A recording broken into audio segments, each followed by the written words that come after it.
Deep in the heart where the tall trees rise, a secret realm beneath the skies. The moss, it whispers the broken homes,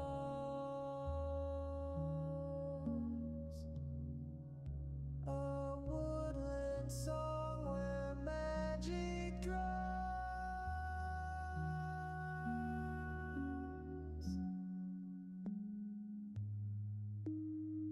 Oh, the leaves they dance, the branches sway through the night and the break of day. Our woodland home where dreams take flight, a sacred haven bathed in light.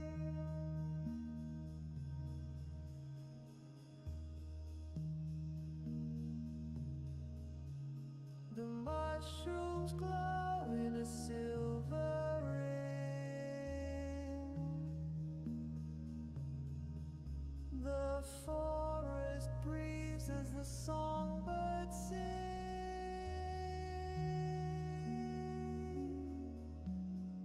Roots run deep and the canopy wide.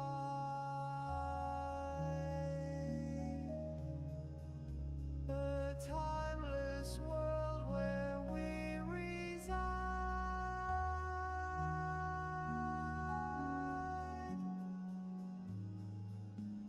Hear the echo of ancient lore through the hollow and forest floor, a symphony of life untamed, where every shadow holds a name. Oh, the leaves they dance, the branches sway through the night and the break of day.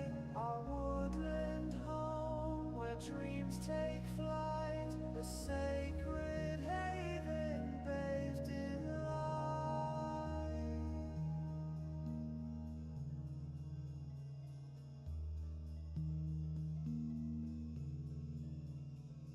From the dawn to the starlit dawn.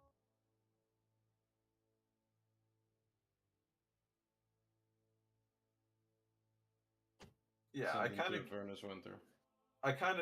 it definitely doesn't go there, and I kind of Okay. just made like an entire like region Check. for it. Mm-hmm. Hey guys. Hello. Oh, I'm back on my PC. Everything is so much faster. I'll just Very join. nice. Okay, you two did.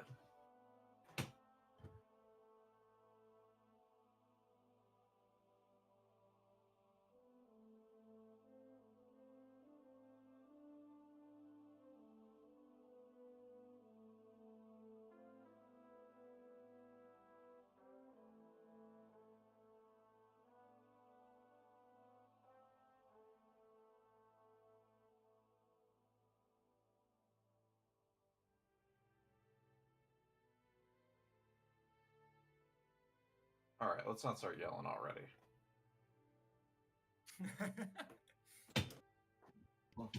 That's a little quick, all right?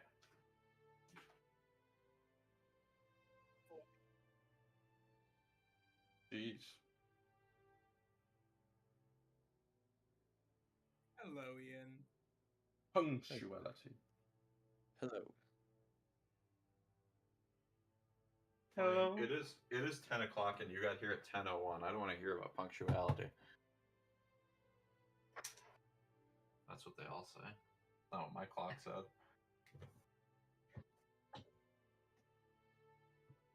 Oh, I don't know. Me and Yop have been here. You could have joined in any time.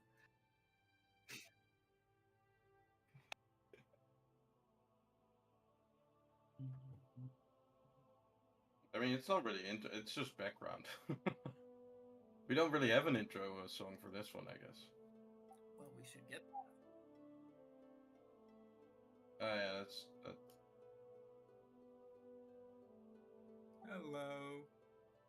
What the fuck Hello. is R6M?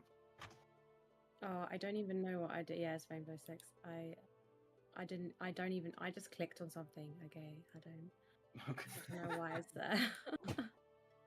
I just clicked on something. Just click something and now you're the world's biggest Rainbow Six fan. Congrats. Apparently so. But what's the M for? Mates, because the server's called Rainbow Six Siege Mates. Like, Okay. it's where you find a Wait, can we have a tag of this server? If it's boosted, yeah. Oh.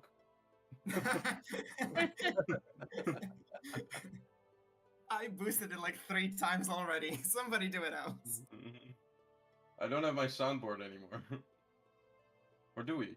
Wait. We're dead. Oh no, we do have a soundboard. Suck I it, have it. boys. I'm actually a genius. This is such a terrible plan. Woo! Naked party!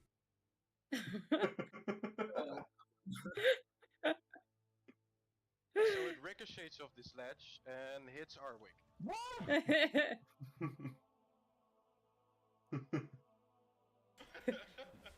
Love this. We're the best at this game. Yeah, we do have it. Okay, I love that soundboard. All right. We're all ready to go. I think so. Everyone hearing me right? I should be a lot better in terms of sound quality and not cutting out and that sort of stuff because I'm back on my old PC. So we have a lot better Ethernet and a better mic and all that kind of stuff. So should sound good. Hell yeah. Hell yeah. Alrighty. Welcome everybody. Players and watchers and FOD watchers and that sort of thing. Session 10 of Chains of Asmodeus Revised. This is a D&D campaign that has some triggering stuff in it potentially, so if you're not into that stuff, then better click off the video. You know, the general D&D stuff, but now devil themed, so think of that what you may and decide for yourself. You're all adults, and if you're not, then definitely click off. We're gonna start off with the expiration, and then we're gonna get to the recap, which I've heard is now being run this week by Alex. Yeah. Okay. 69. Nice. This one rules. 269. You know all. We haven't gotten 501? 69 on its own yet, I think. Alright. Expiration is a thing that we do every session where someone can answer a question that we roll on a table of 501 different questions. Tonight, or this week, or whatever, what time it is at your place.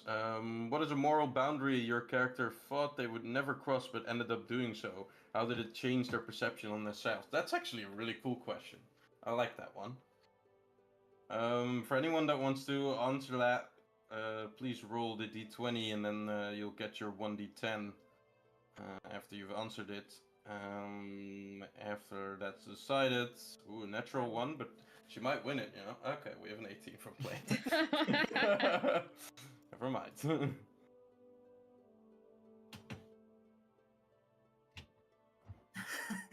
Well, I don't know. which one? You have a Choose one. few things. You have a few things, yeah. 17 close, Ian, close. Alright. Alex, Fook? You're holding up? Thank you. Sure. Alright. Then Ah, there we there you go. go. Another natural Yay. one. Snap. Yeah. Alright, well it looks like it's for Al then, or for Plane. You get to answer that question afterwards. Before you do, we'll get to the recap, which, like I said, is being run by Alex this week. Alex, take it away, buddy. Do you have my dramatic recap music ready to go? I can throw in some battle music if you want or something. Yeah, I need something. I need some good drama. Yeah, Disorientated Demigods is this one called. That's perfect. That's exactly what I needed. Is that good? I can't even hear it, so it's probably good. I'll turn it up a little bit. Okay, go. I don't think this song exists, yo. Yeah. Yeah, you guys. Really? I'm hearing it. I can. Well, I'm gonna trust you guys here. Wait. I'll do the other one. In pursuit of the pirate. 2 minutes, so you know. You're so Nice. making this up. These songs are not playing. Okay, I'll go anyways. Refresh your roll 20. Never. Okay. Well, you go ahead. Last time on the chains of Asmodeus, our intrepid heroes found themselves within Vault 666, deep within the bowels of the Bank of Abathor. Before them stood a devil bedecked in gold, hammering at an anvil. Our heroes approached the devil, hoping he could grant them access to the Hells. He introduced himself as Melkon, the very same devil that Al had been seeking on his quest to claim the Black Razor. Melkon informed our heroes that he could send them to the Hells, but they must trade him valuable goods first. Crusher offered a tome for forging vile weapons. Luca offered a spell scroll that could produce a private sanctum. Al offered his most beautiful piece of attire, his flesh dress. Dahlia tried to offer an amulet, but it was declined, with Melkon saying it related to some sort of devilry that he wanted no involvement in. She then offered her newly acquired spell scroll in its place. Ios provided his goggles of night, but was told they weren't enough, and he offered a sum of gold along with it. Devil agreed to the terms and offered them a contract. Our heroes were about to sign when Luca revealed its secret, that Melkon only planned to send the heroes' souls to hell by means of their horrible, horrible deaths. Combat broke out. Our heroes were teleported away from Melkon, but they dove into battle. Ios ran forward straight for Melkon. Luca got himself to a vantage point to help control the battlefield. Al and Dahlia pushed to the bridge and held the line against dwarves and flame trolls. Crusher tried to ride up upon Ragnar, destroyer of worlds, in an attempt to slay Melkon, but he was quickly struck down by a dominated Ios' blade. Luca, in a rage at the sight of his good friend Crusher being put in harm's way, dashed across the battlefield at unbelievable speed and unleashed his missiles of magical force to destroy Melkon. Our heroes thought they had won the fight, only to be taken by surprise as Crusher and Luca were shot down by Hellfire cannons, leaving them all in an incredibly dangerous position. Will our heroes survive this battle? Will they ever find a way to reach the Hells? Find out this week in Luca and the Boys presents The Chains of Asmodeus! And then the full theme song kicks in.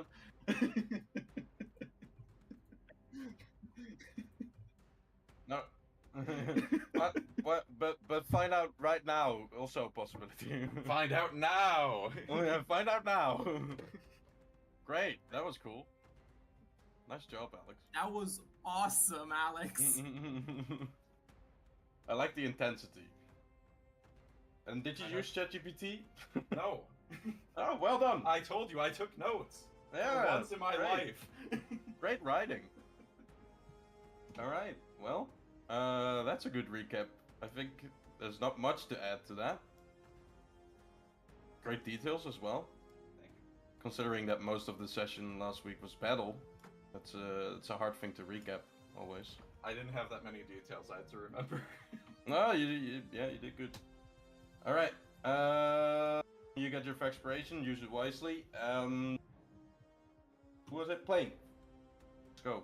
What is your moral boundary your character thought they would never cross but ended up doing so? How did it change their perception of themselves? What that is, right, guys? We don't have to say it out loud, surely. I have multiple options. I'm thinking of multiple things.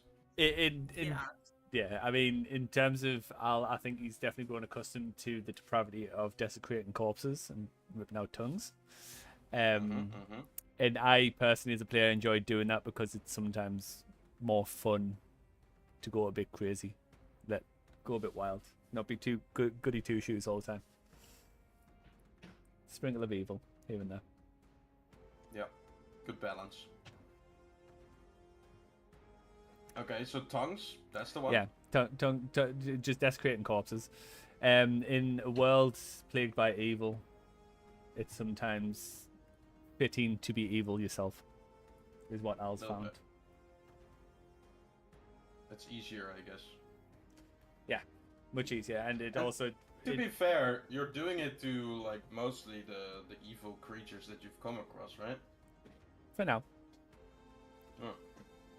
It is kind of a like considering you're a Kalimvor cleric, it's kind of an interesting thing that you cut off their tongues because that means that they can't Dead protest don't speak. to anything. Yeah, like I feel Was like it? it's like the Egyptian kind of thing, right? Where Dead- they like Dead men tell no tales. yeah.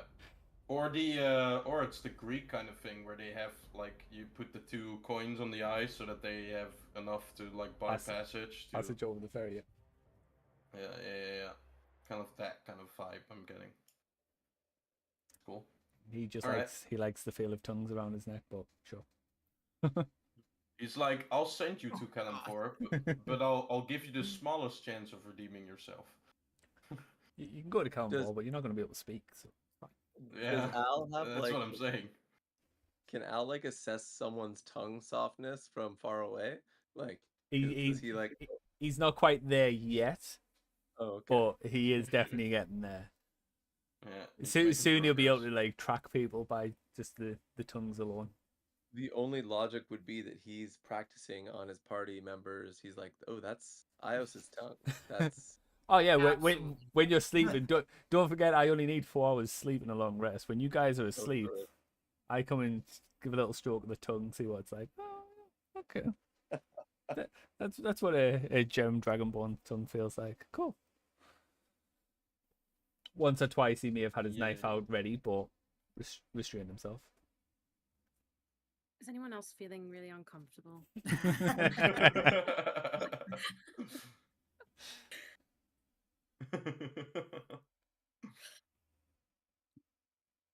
Yeah. So, exploration. I guess. Hey, I answered the question, Yeah. brother. Yeah, you do get inspiration. Here you go. All right. Which is a good thing, because again, the pursuit of pirates. It's a good thing because we're still in battle. We haven't ended this combat yet. We've kind of been speaking of it like we have, because we've defeated Malkon, or at least we've sent him back to the place that he belongs, of course, because that's what happens with devils when you kill them, not in the hells. But other than that, there's still some. There's a fire troll that stills up, and there's 2 turrets that do a shit ton of damage and ignore fire resistance, so that's nice. There's even 1 dwarf left. So what we're gonna do is we're gonna pull you guys towards the map again. I've put up the music already. I'm gonna put up the initiative order that should be ready to go. And yeah, we're gonna just kind of continue on with this fight. Hopefully it will be a quick one and on your guys' victory side. You know, it would be kind of sad to get a TPK right before you enter the hells.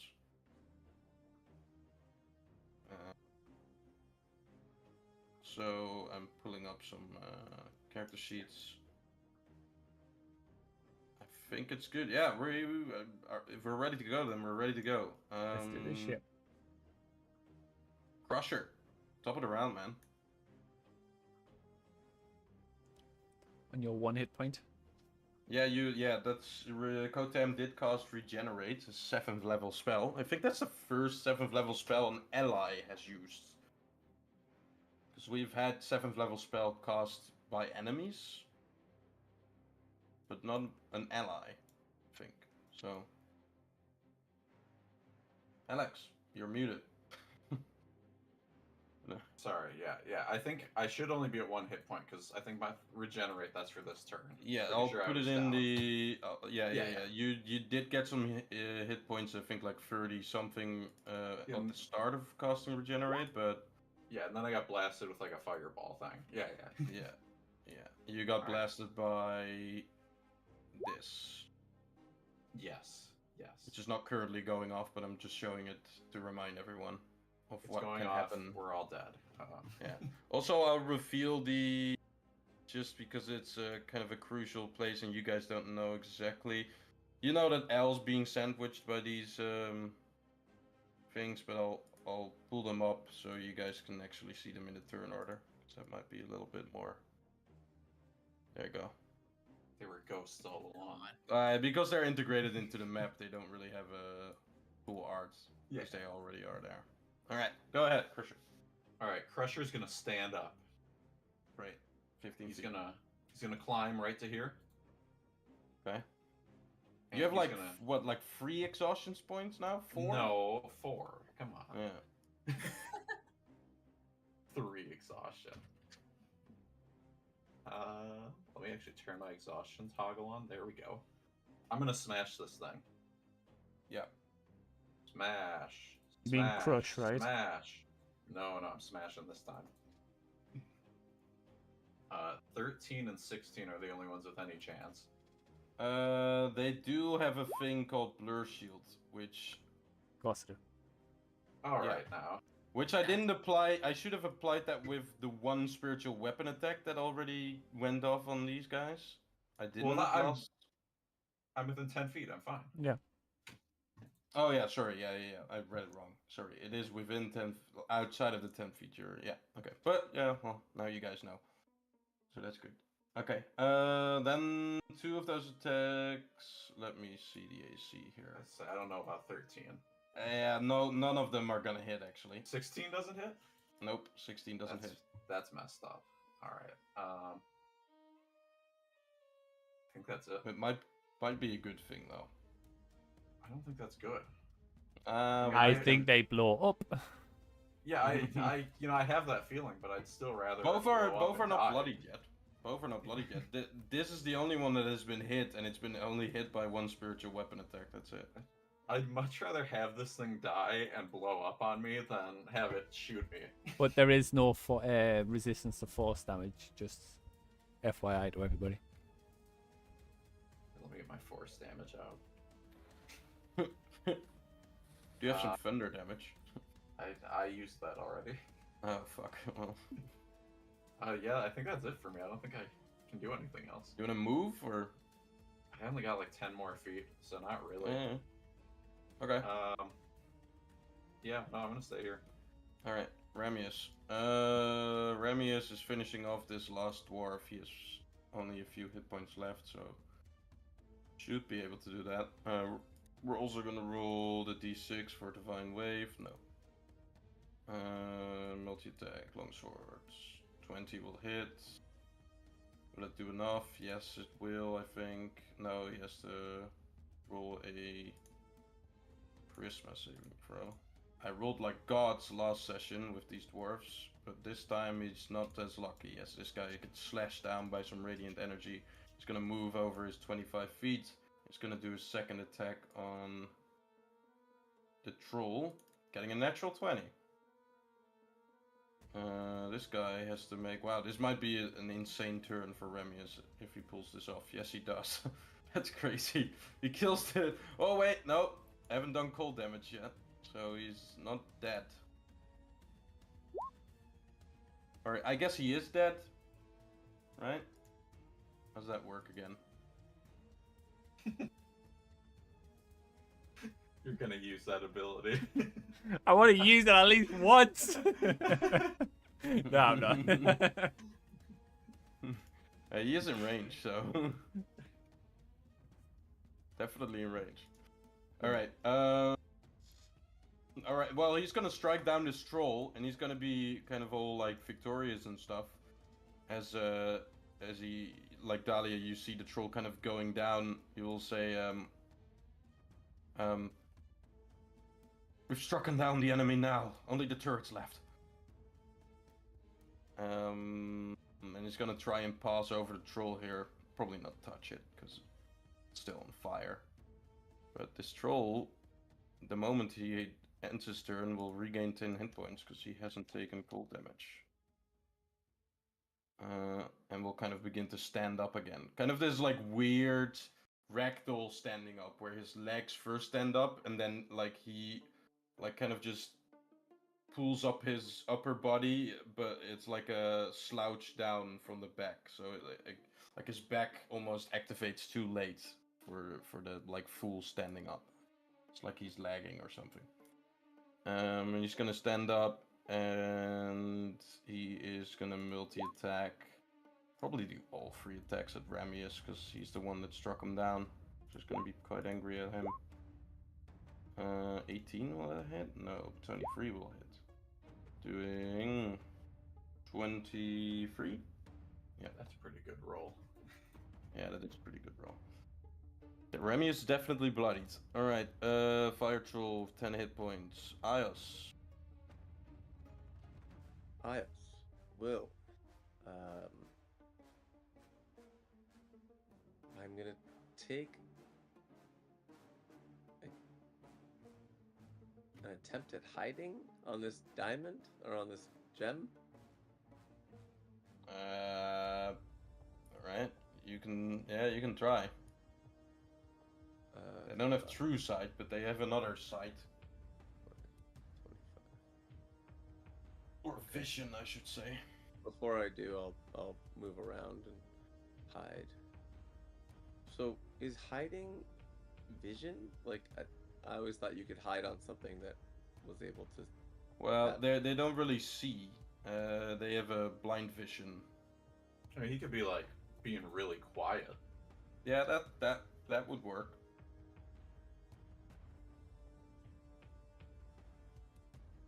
I don't exactly know how that would work, actually. It's like Daredevil. You just hide by not letting him hear you. Not that these crystals have ears, but Yeah, it's like more of like an aura they have or something. They detect kind of the just life force, I think. Something like that is what I'm picturing. Or they're detecting the heat. Creatures. That could probably work. And yes, that would work on Crusher, because he has smoked armor stuff on. he's just making himself really cold, though. He's taking an ice bath right now. I'm mostly gem on the outside, so that would make sense. Yeah, you still have blood though. So that's a He's no, got- yeah. On the. he's- on No, the- I don't think you can hide from these guys. But yeah, he's a reptile. He's cold-blooded. Yeah, but they're still heat. They're still warmer than stone, for example. Please tell me a 26 with flanking hits this. A 26 with flanking hits this, yes. This is what I was trying to get though, because he does have a reflection.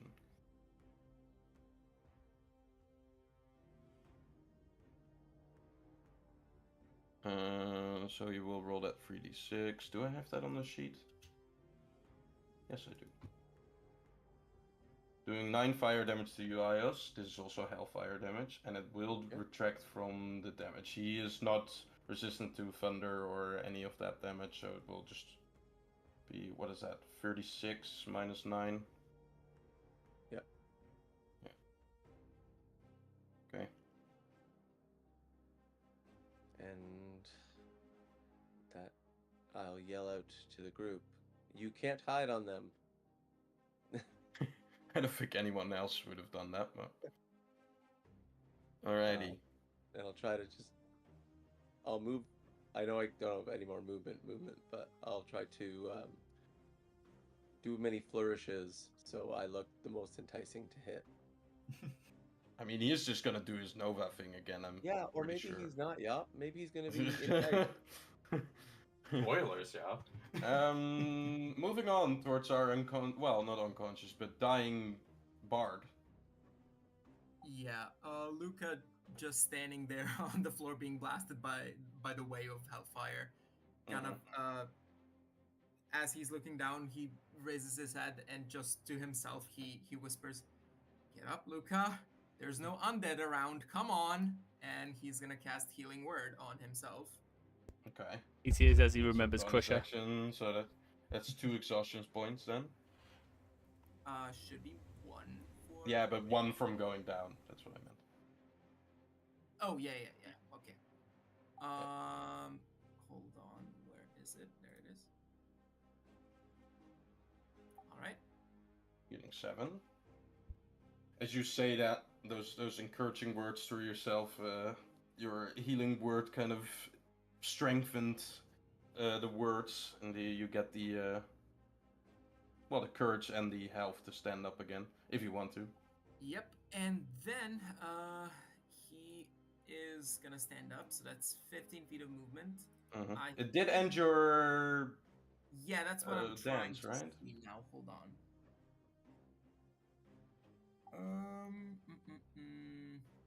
It ends early if you're incapacitated. Yeah. Right. Okay. However, do my boots end? I don't think they do. Hold on. I don't think the boots do. Oh no. Checking. No, they don't say so. Nope. Okay. They Well, then do your not. boots are still up. Yeah. So that's 60 feet minus 15, so that's 45 feet of movement. So that should be something. And then, first of all, because they have reactions, they have things that they do. Do they count as creatures? If you're worrying about opportunity attacks, then I can say no. Not really. Just for targeting. Ah, okay. Just they're construct. Okay. Yeah, that's fine then. So But you would make they of that what you will. They have some immunities to some yeah. conditions, but Yeah, that's what I'm kind of afraid of. But sure, I'll try. I got nothing better to do. I will try and cast Toll the Dead on the one that's already hurt. okay. Yeah, that works. Yeah, it says a creature, so Yeah. construct a creature. Anyways. Wisdom. 10. Okay, nice. So that is 18 necrotic. I got a higher roll. Yeah, finally. They are not immune or resistant to any necrotic damage. So Whoa, okay. That's nice. Alrighty. And Luca then just darts and starts running into that little house. Although I know the door seems open, but it is closed, and as you hold on to the like thing and try to pull it open, you notice it's locked. Oh, great. That's just perfect. That's exactly what I wanted. Okay. This door is open. Right. Yeah, you did. I'm not gonna let you retract this movement because we're like discovering that this was. Yeah. I'm just gonna move a little bit away, like right there, and that's about it. You see the regular fire, and compared to the hellfire you've been blasted with, that almost seems cold. Yeah, I'm kind of smushed between lava, hellfire, and regular fire. Finding Ragnar, yeah. Oh yeah, and a hell horse. There you go. Lots of fire. Nice. Lots of heat. Who'd have thought of it in hell, eh? Yeah. It's a good introduction, you know. It would, I think it would be probably close to 50 degrees where you're standing. Kind of all of you. Hot. 50 degrees Celsius. It's like 80 something by me. Celsius, Alex. I know. Alright, that's your turn? Yeah. Alright, Kotam, what will you do? Well, we have a spiritual weapon. We have it at 4th level. I'm gonna roll for the Arbiter's Light. Nope, don't get it back. I have much in terms of these spells. You're kind of through Blight as well. You casted that once. So. I think we're just doing an Arbiter's Touch, which is kind of scary, but you know, he did use his reaction already. So it's something. Yeah, we can do this. Gonna run up to the thing and try and kind of touch it with his staff. Oh, well, the trying was probably probably a good thing. Doing 16 radiant damage. This Hellfire turret seems like it's about to crack. It's Guys, not this- looking good at all. Guys, the crystal is bloodied. It's definitely bloodied. That's 10 feet. Just gonna jump off the little height, and then gonna move another 15, and with another last 5, you will move in here and close the door. Because he, I think Ayos mentioned, this thing might blow when it goes down. Before it does, though. What about spiritual weapon though? Oh yeah.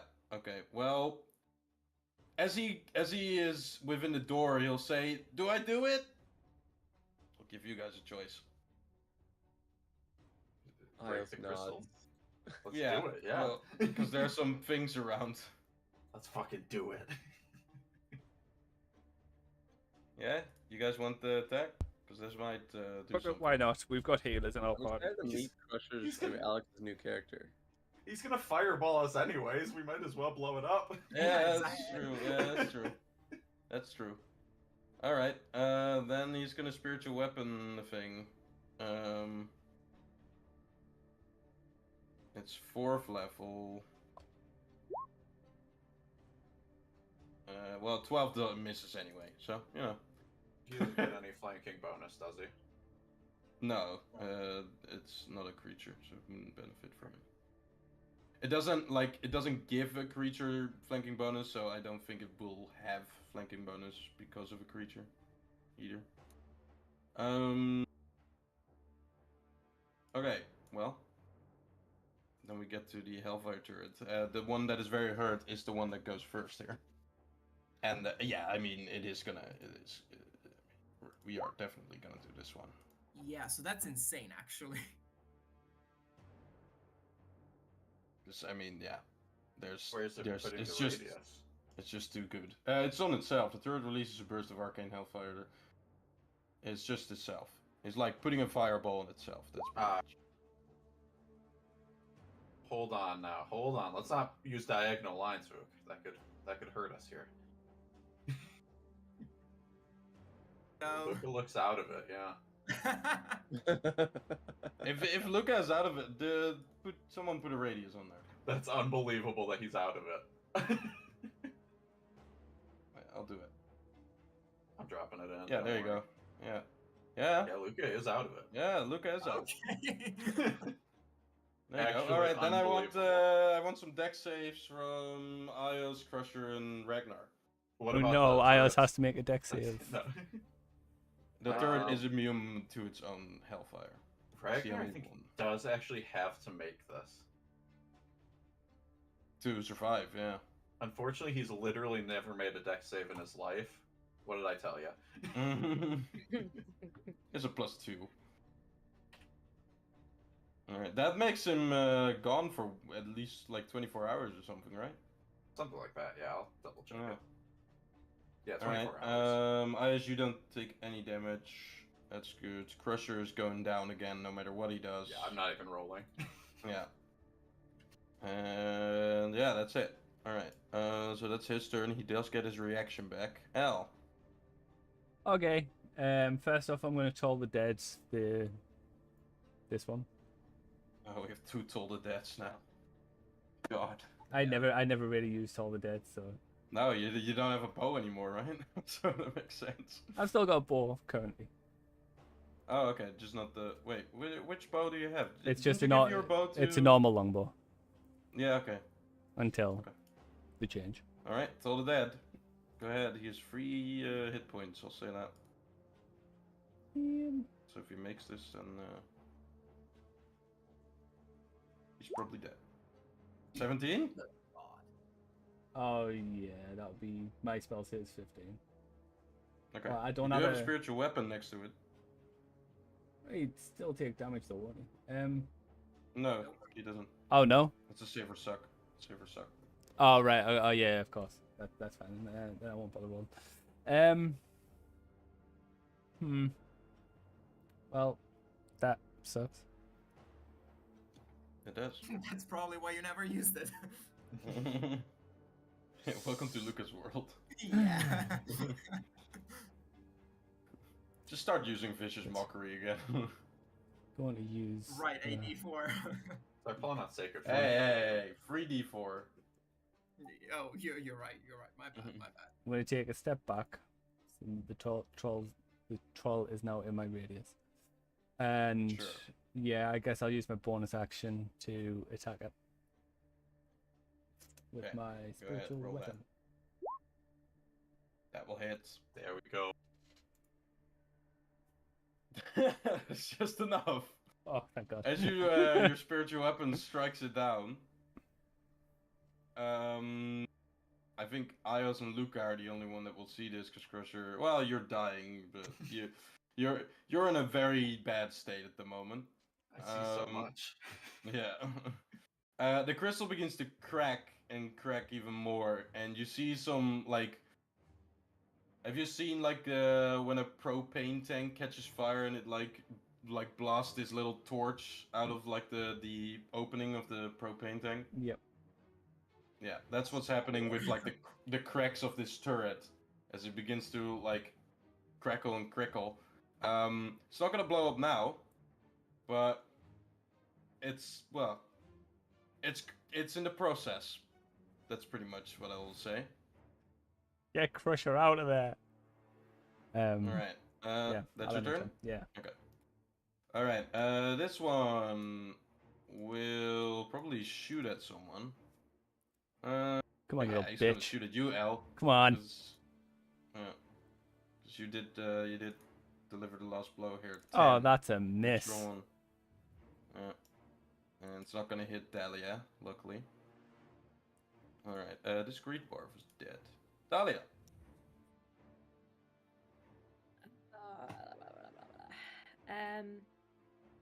Troll needs some cold damage. Sorry? This troll needs some cold damage for its regeneration to stop. Oh, the one that's next to me. I forgot that he was even there. I was too There's scared. no other troll. No, I There's know. just one. I was focused on the turrets. Yeah, okay. Fair I will. You can focus on the turrets if you want. Well, he's right next to me, I suppose. Can I try? Oh, I didn't. Well, okay. That's Yeah, you fine. can try, and you hit with that if you want that roll. Yeah, okay. Okay. You're casting it here, I'm assuming, so that you don't hit yourself or Remius? Yeah. I mean, I didn't even check to make sure that. Yeah, I thought it's not it's not an actual knife. It's No, a like knife, but dart it though, isn't explodes. it? Yeah. Yeah. I mean, it's not one that So you it just does, like shank somebody with. Yeah. Yeah. So, okay, Okay, that hits, roll the damage. And then, I mean, there's cold damage involved now, so if this kills, then it kills. You need 10 damage. And you're getting the full here, you're getting 1d10 plus 2d6 on this troll. So, chances that you have 10 damage is probably pretty big, I'd say. So I'm rolling a 1d10 and 2d6. Yeah, but I think if you click on the ice knife on the attack roll that you just rolled, it will roll it automatically. Oh yeah, okay. Just click the purple thing. Yeah, there you go. Ah. The 9 necrotic damage. is not gonna help with this. No, that necrotic is not even counting, right? It's a symbolic entity. Oh, right. So okay, I think it's so- only 6. That's a very low roll. Oh my god. It did take cold damage, so if someone else finishes it off before it goes, like Remius, for example, then you're still fine. Okay. Alright. You wanna move?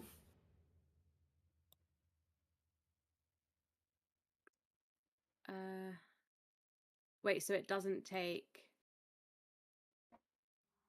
the damage from the necrotic either? Yeah, I don't think so, because that only applies when you're doing a melee attack, right?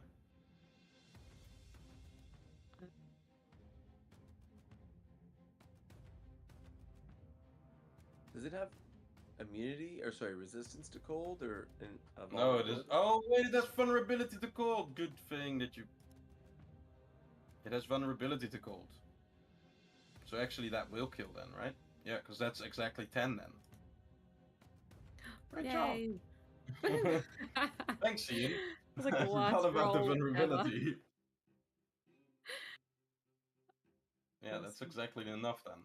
So as you fire your ice cold, I'm gonna say because you hit it on the kind of on the like on this corner, you're gonna shoot it up, and then it's just gonna come down and like hit its like right shoulder that is turned away from you, and then like that knife will shatter on impact and kind of just you see it like he's getting a punch and like his head rattles to one side. The ice shards kind of do the same, and he falls to the ground with these ice shards beginning to melt as they have penetrated his ear and like the side of his face and some of his shoulder. And together with the ice melting, also its body begins to kind of melt and kind of just lose its muscle shape. Grim. Okay. All right. Then I'll just cast. I'll do shillelagh. Yeah, sure. Why not? Like 8 rounds into the battle. Yeah. Wait, actually, I mean, does it last? How long does it last? Because I mean, have already done that's- it once. Oh, okay, Oh, that's okay, fine. then you're fine, because we definitely haven't gone 10 rounds yet, so. Oh, okay, because I'm pretty sure I have already cast shillelagh. Okay, yeah, well then you're fine. All right, and then I've got how many feet of movement again? 6 squares, 30 feet.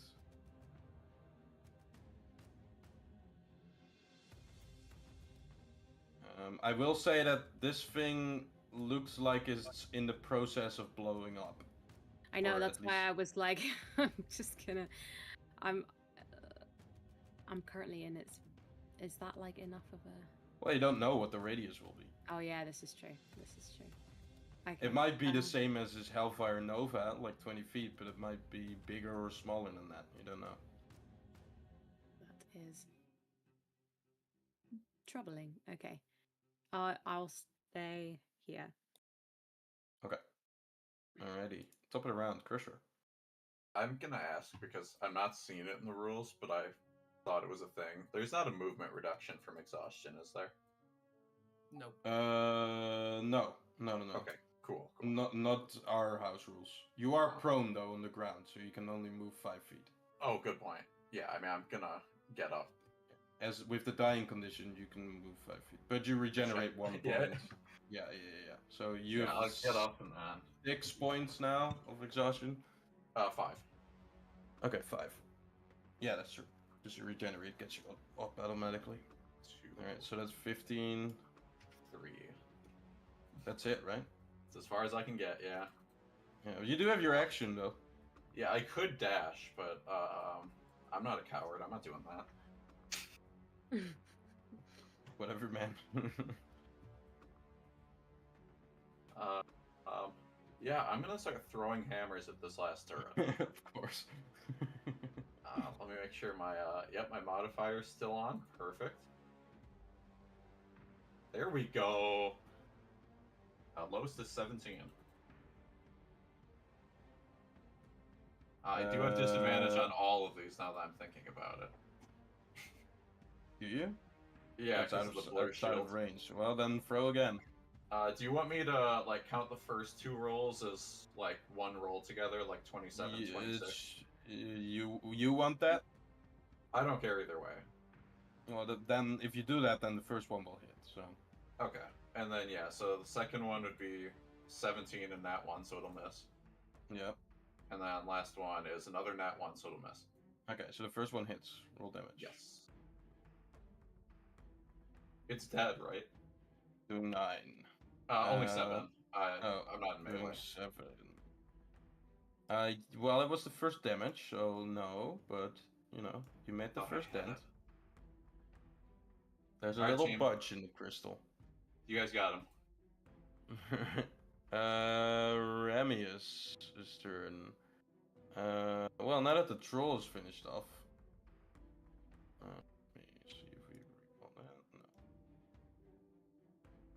Just gonna move 30 feet right next to Dahlia. And I don't think you have any real goods.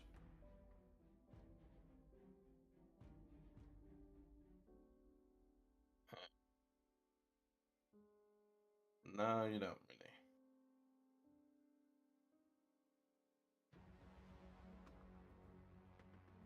What does this do?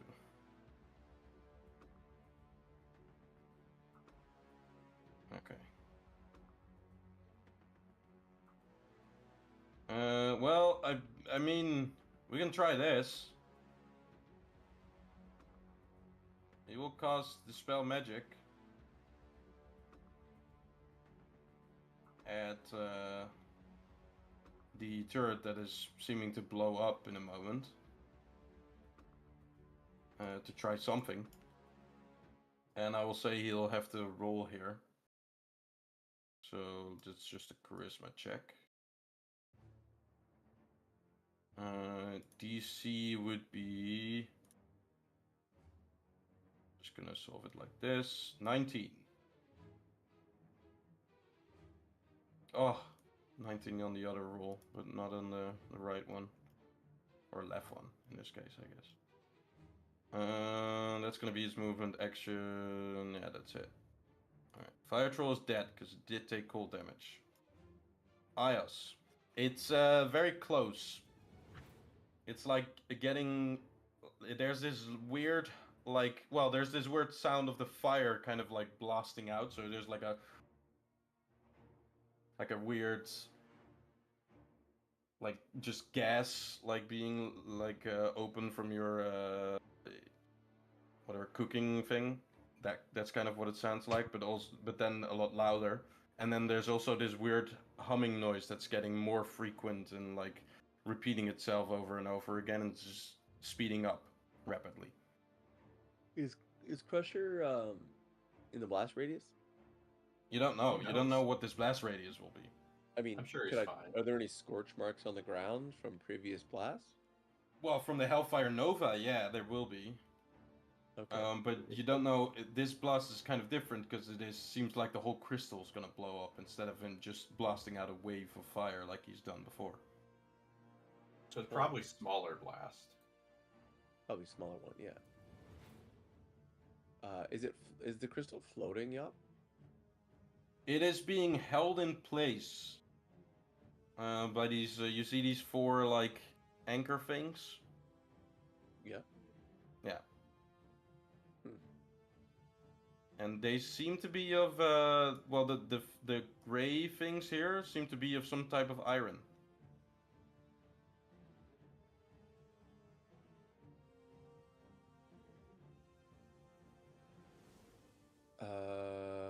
I'll put this back on the GM layer because it doesn't really matter.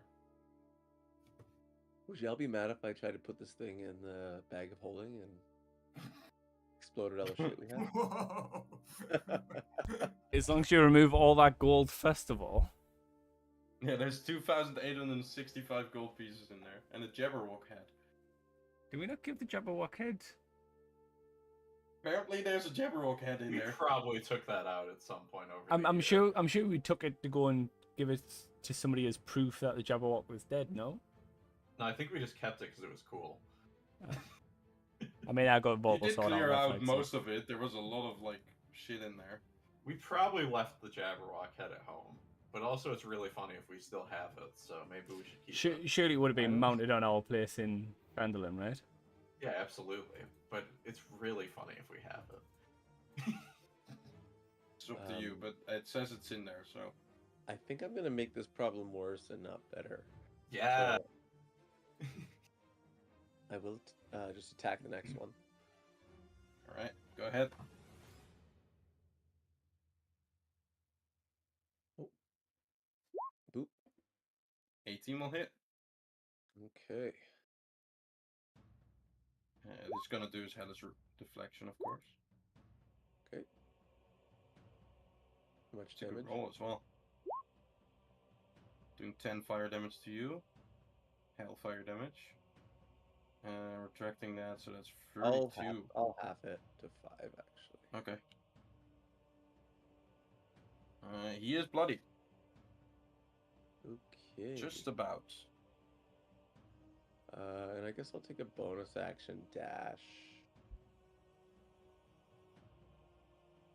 I'll say that this one is open because the dwarves have come through that one at the beginning.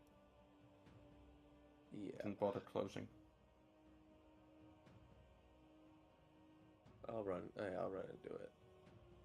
Sure. And around the corner, maybe. Actually, Cool, right? That it changes the thing.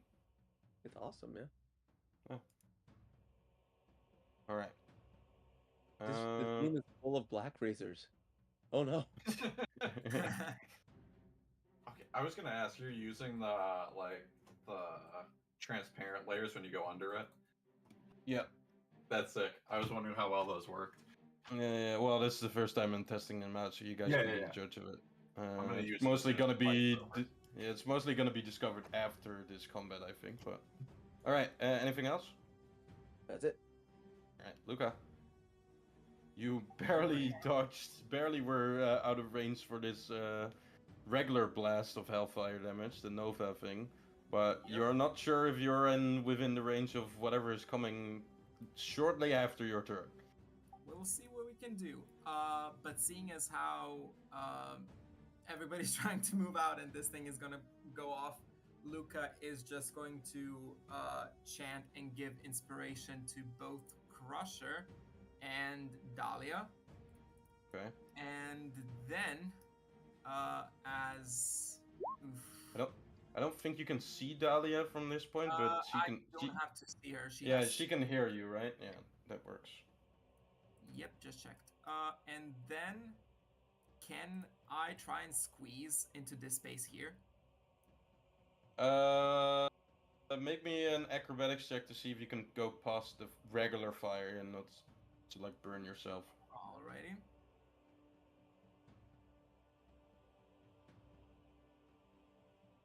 That's actually 12 because it's -2. I'll say you're barely able to. Alrighty. Oh God. God, what do I do? I have to try it. Seeing as how Ramius tried to just put the crystal to rest with the dispel magic, I'll try and do the same. Okay. Go ahead. Let's see. It's a DC 19. Yep, Basically, what I'm doing is I'm doing the regular 10 plus the CR that this thing has.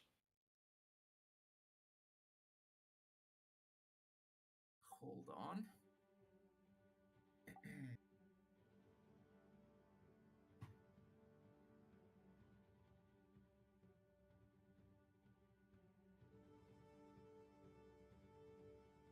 Why isn't there a dispel magic like macro? I made it. Hold on. What the fuck? Hold on. Let me just roll this. Sure. You can just make a. Come on!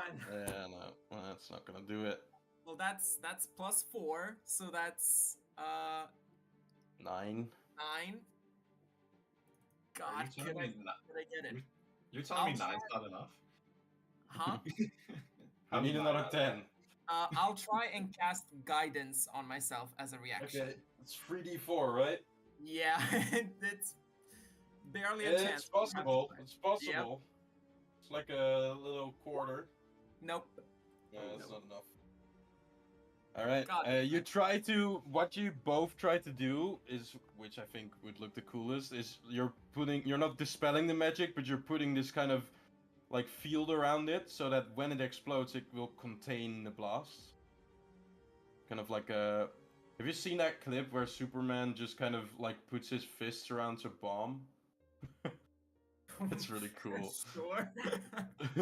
There's like an exploding ring on on someone, and he just cups the ring, and then there's like this huge explosion that like happens, but it's only containment in his hand. Also, there's like this Elder Scrolls online scene where there's like this old Imperial guy that is trying to contain the blast of like a dragon exploding. If anyone has seen that, they will get the reference. But yeah. It's really cool. It's a really cool scene. Yeah, trust you. It's really cool. Yeah. All right. But that's I'll share action, it in the bonus chat. action, reaction, everything I can do. I'll just try and scoot as far as I can, and that's my turn. Sure. Alrighty. It's Kotem's turn. Does he have the spell magic? No, he doesn't. He wouldn't. He has Revivify whenever someone dies of this blast that's about to come. That would work. You can't do much. You can't do much. Wait, who's gonna die? No one's close to it. He's gonna move his scythe. What is it, 20 feet? Yep. So right there. Going for the other one, and I don't think he has many. Yeah, he doesn't have any range things that will do good here now. He's just gonna go around the corner and brace himself. Because he's hearing what's outside. Alright, so, Al, I'm gonna treat it as this. You killed this turret at the at the end of your turn, right? Because you did your last shot, so it's gonna explode at the end of your turn. Okay. What do you want to do? Well, I want to dispel magic.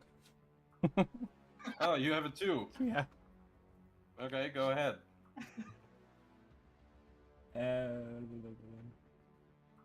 Do I just roll a d20 for this? Yeah. I don't have any. A wisdom check. Yeah. Come on, Great dice rolls, gods. guys. Great rolls. I hate this game. I hate this game. Such a good game.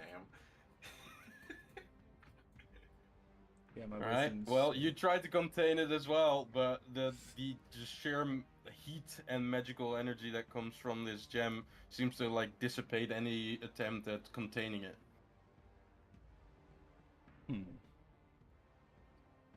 Shit.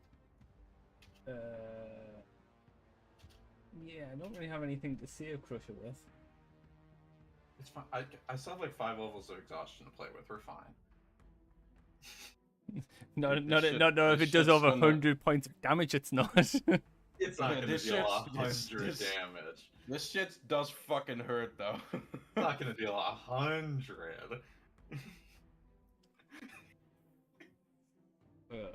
Then Anything from you? I will then... I mean, there's nothing else I can do. No, that's it. Okay. Alright, at the end of your turn, the humming and blasting or like sound of the fire coming out of the crystals come to a boiling point, an apex, and the crystal will blow itself out of its sockets, out of the iron confinements that it has, and I'm just gonna put down the radius. Just Okay, so Oh, I no. feel better about my movement now. Oh god.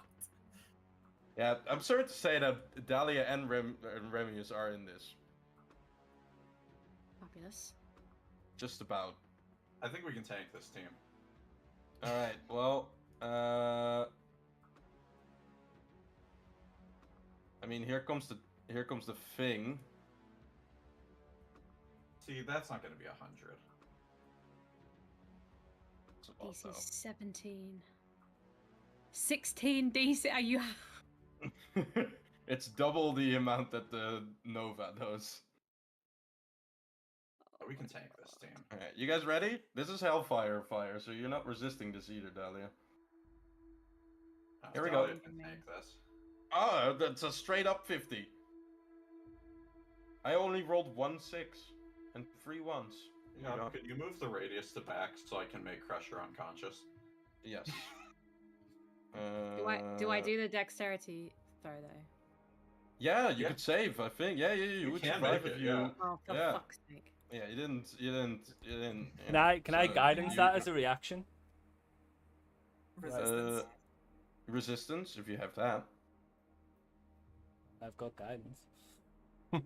It's a skill. It's not a skill check. It's a saving throw. Damn it! Fuck. You do have Bardic. Hey, Remy saves though. Oh, thank God Ramius saved. Jesus. Right. Well, Dahlia, first unconscious. That well done. Welcome to the club. Wait, hang on. I'm not. I have some temporary hit points there. Oh, you do. Nice. Never mind, you're not in my cool team anymore. Sorry.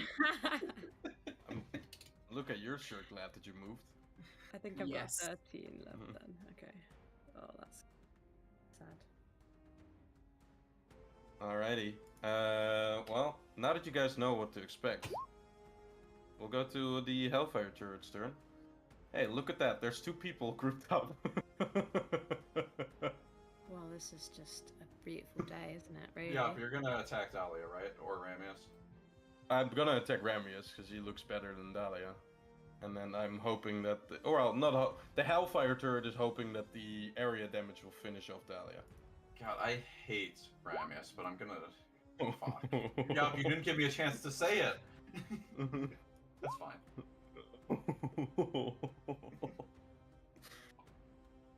Oh god. Alright, well, Ramius will take 40. No, they will not. Yes. Yes. They will certainly Oh. not. I finally get to use it. Sentinel of Death Thought, bitch.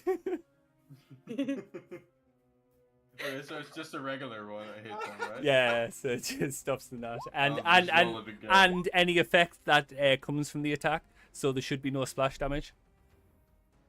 So it should just be a straight. True. It is use Oh it. wait, no.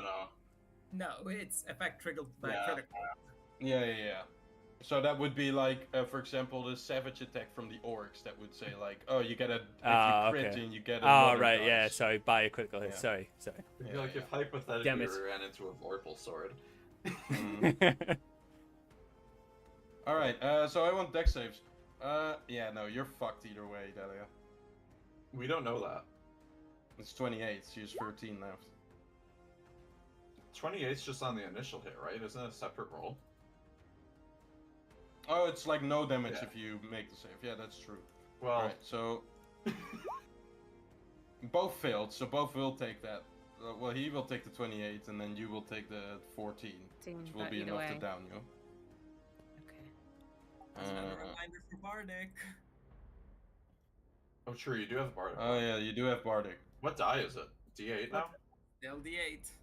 What Yeah, does that mean? So you could save here if you roll a 7 or an 8. Yeah, you could roll a D8 to add to this. Oh, I see. Yeah, same. Shame. Yeah, well.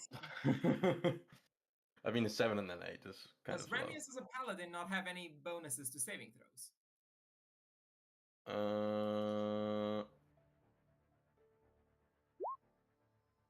Yeah, exactly. I think we've You're forgotten fine. that up to this point. I'm learning Remius and Kotem as well, guys. Calm down. Wait, I'm with him. So I have a +4 to the saving throw. Does that mean I don't have to Yeah. take So damage? you did save here with a +5 and a +4. Yay! Okay. So you're Give me back my 14 health. Yeah, buddy. Wait, Hey, hold we're on a second. you were in 13. Calm Oh, down. Resistance to right. non-magical damage. Yeah. He's busted yeah, as but- fuck. But also, yeah, that is hellfire, isn't it? So the resistance. I'm gonna probably lower that at least to 30 feet because this is ridiculous. 30 feet is ridiculous. 15's probably more reasonable, yeah. Yeah, or like even 10. Yeah, I will lower that because 30 feet is ridiculous. Pretty big. Yeah. Well, that's just a regular 18 level paladin. Yeah. We'll do 15. Sure. Here, look, he has this cool feature, guys, that gives you 15 feet.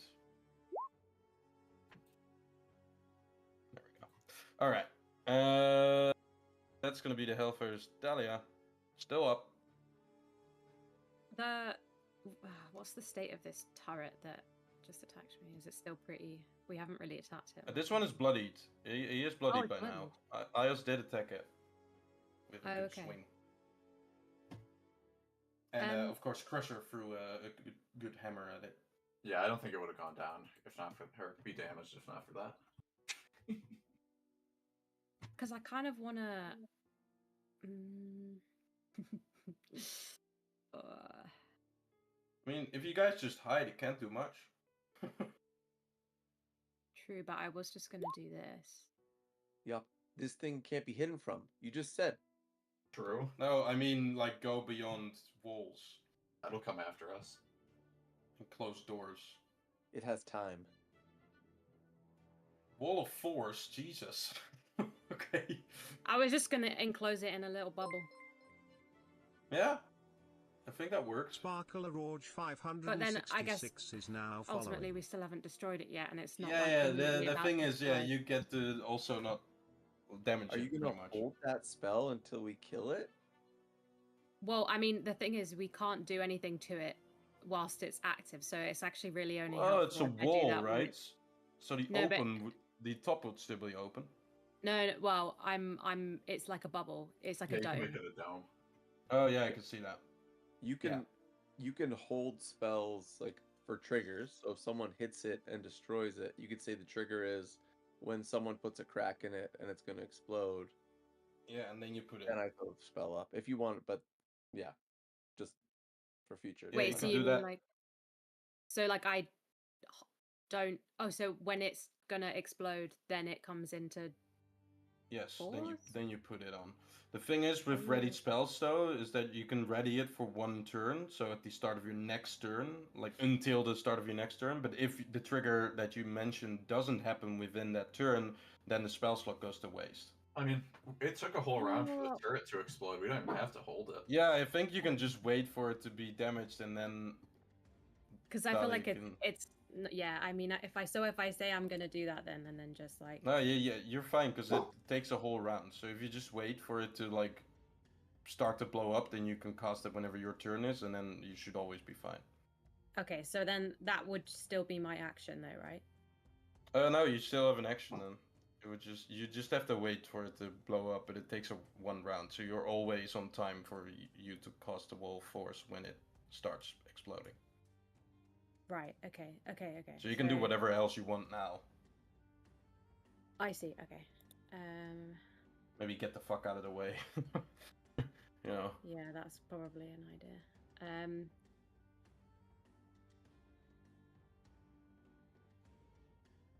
What's the like? What's the drop like?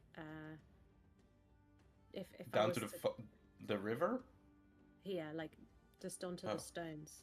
The stones are like probably a little bit down, so you can climb down it pretty like well, I would say. So if I was to like go and hide behind the walls down there in the. You see this little like thing here, the little two Mhm. squares here. Yeah. Oh, they like you little. could. Those are like little pedestals where like this is resting on, so and like the rest of this railing. So I would say you can like climb down, and that's probably like 5 or 10 feet below where you're standing now. Okay. I So guess you can just hop over the railing and just stand there. That's fine. Okay. You want to do that? Yes.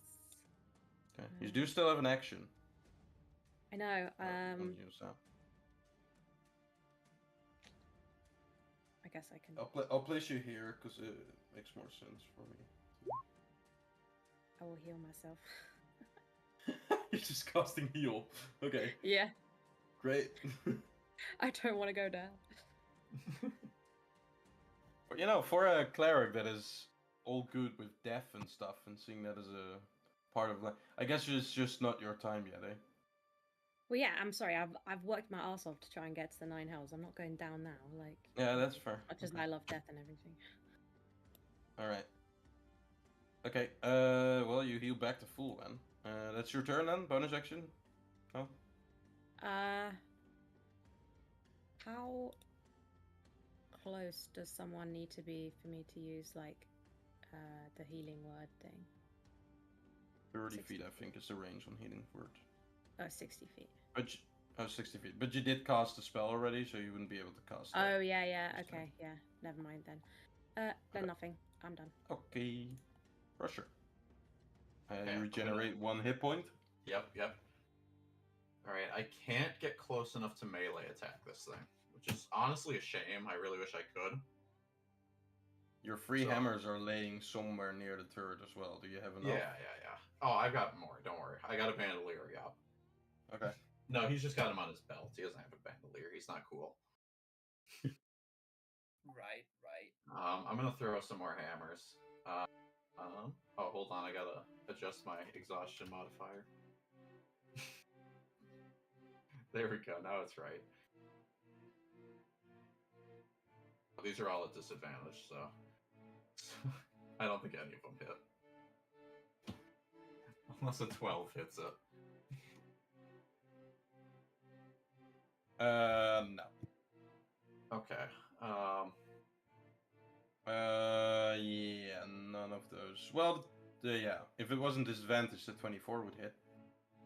Yeah. 24 minus 6. Well, yeah. If it wasn't a disadvantage. Yeah, no, but none of those will hit. I think Fuchs gonna be mad at me if I don't move away. Sorry, Possibly. sorry. Is my I wouldn't care about Vuk that much. I would care about Luca, probably. I don't think Crusher cares. So me as a person has to think about food.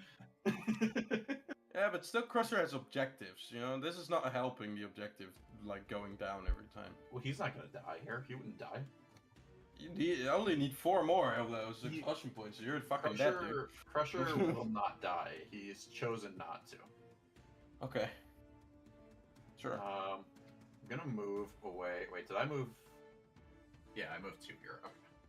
Actually, want to move up to like here. I want a good view of everything still. Yeah, I mean, this thing is gone here. So. Yeah.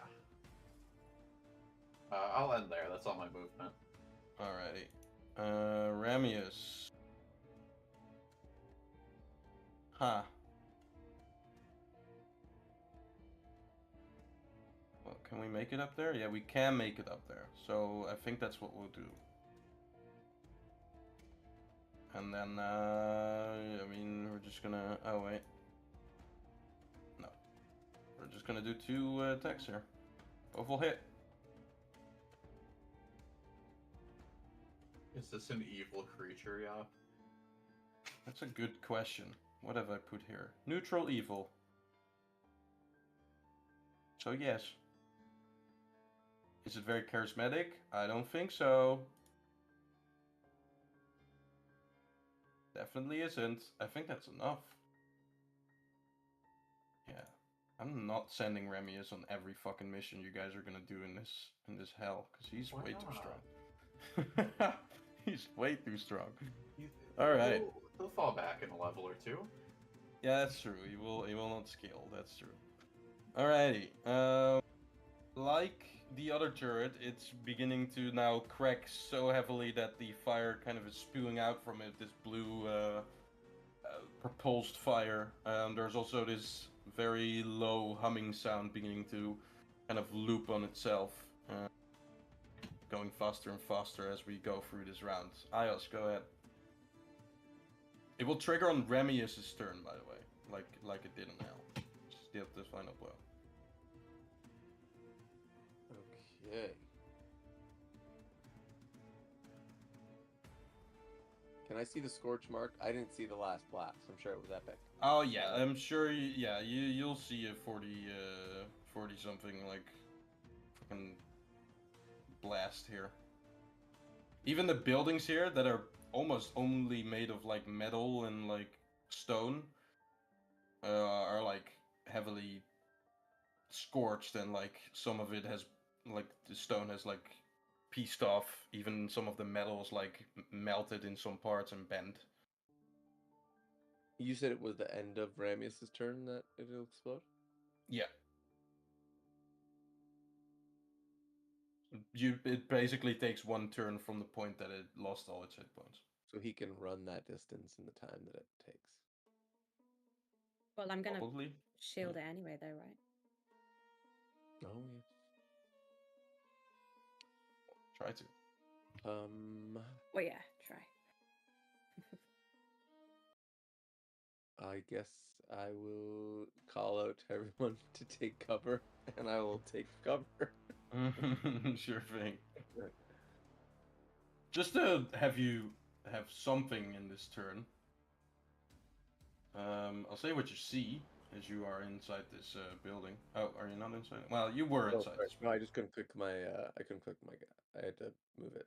Yeah. So like, yeah. Go ahead. All right.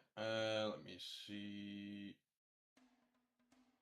Quarters. All right. So, inside you find a similar-looking anvil to the one that is placed upon the hired pedestal outside in front of the lava fall. You also see a toolbox, as well as a what seems to be smithy, not powered by a literal lava fall, but by regular fire. Some tools and hammers are to the south, as well as some buckets that might be being used by like cooling down whatever is put inside the smith. You see footprints of like smud and blackened like melted stuff and oil all over the ground that are probably from the dwarves that were in here. And you see some firewood to the left or to the right. Is it worth? Could I do a quick investigation check for a cool-looking black sword? Sure. Well, just do a regular. Yeah. Just do an investigation check. That's fine. So good at these. All right. You don't see a black razor, but you do see that inside the smithy there's still a hot glowing object by now. That is probably was left there for, well, assumed to be only a few seconds as the dwarves were checking out what was going on, but took a little bit longer than expected. Okay. As they Can are I now grab dead. it with my object interaction? Do you want to grab it? Because it looks like it's red glowing hot. Can I use Mage Hand? Mage Hand does have hit points, right? Okay, tongs. Can I use tongs? Somebody say tongues? Sure, you've. Can I use the tongues? Yeah. Tungs, right? Yeah. There are some tools here that are used to like grab the stuff in the smithy, so you can try and do that. I'll say it's your object interaction for you to do that, but you are not used to using these tools, so I'll say make me a just straight up dexterity check. Sleight of hand, you say? Interesting. Nah, it's not stealing or anything. Yeah. Oh, 22 it's a will save. do. Nope, I shouldn't have 10. I should have minus, what is it, 7? What's our proficiency bonus? 4. Minus 4 from 4? that. Nope, Okay. minus. Yeah, 4. Which means that this would be an 18. Yeah, I think with that, sure. Inside, or as you pull out the weapon, it seems to hold the shape of a small, well, the ones that like Crusher is throwing, pretty much like a light hammer. Oh, cool. But it's very, very hot. I'm just gonna glowing throw red it on hot. the ground for later. And just Sure. say, All right. I will say that's pretty much all you can do Yeah, in yeah. your turn, though. Okay. Luca. All Huddled right. up in the corner. Yeah, seeing everything going down, and another one is going to explode. Luca is going to start a blade song once again as a bonus action. Sure. And seeing as Ramius is there right next to it, also looking bad, but Jonas is standing there as well. So he is gonna move as far as he can. That's 40 feet. And try and grapple him by the arm and try and drag him with him. I just feel like I should add Jonas isn't here. Yeah, I kind of don't care. So You mean the person in front of you with the armor on? Yeah, that's Crusher. That's a different Jonas's guy. armor. No, that's Crusher's armor. Yeah, yeah, I don't care. Anyways. I feel like Lucas or Fook is taking it worse than Alex. Absolutely. But yeah, and then that's half my movement. I have 40 left, so that's only 20. Are you allowing the grapple? Sure, I want to get grappled. I like it here. I'm not giving you a choice. I mean, I can fight it. Yeah, you can resist it. You can try. I don't think he's gonna do well, but I am gonna try. Good God. I have Is a that not minus. an athletics against an athletics? Yeah, I have a -6. Oh yeah, that's true. So that's a 9. That might still beat me, because again, I'm a bard. So hold on. And a Athletics. wizard. Whoa, well, there we go. Easy. Here we go. Nice. All right, so you are able to grapple as he like Crusher at this point is almost like collapsing anyway. So Yeah. he's like leaning against one of the blown out iron like structures that was holding this gem. All right, so you're moving there. Yes, and bringing him with me right there. Sure thing. All right. Over here. Okay. That's crazy. You're like using the momentum of him falling down the stairs to like be able to like roll him to this side of you. Yes. Sure. All right. Then of course you are kind enough to help him stand up again, as he's standing next to you. Of course. All right. That's your turn. Yep, that's action bonus action movement. All right. Kotam is gonna open the door and he's gonna try and grapple you. Oh, okay. Sure. I'll allow it. All right. Then he's gonna drag you in as well. It's a triple grapple. Yeah, I think that. No, Does that work? Technically, Luca's getting forced movement away from me, so the grapple breaks. Not.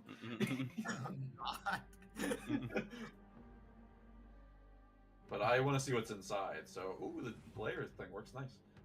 Yeah, that's And really then there's an cool. object interaction. He's gonna close the door. Nice. Hey, where are you going? Yeah, just testing this thing out.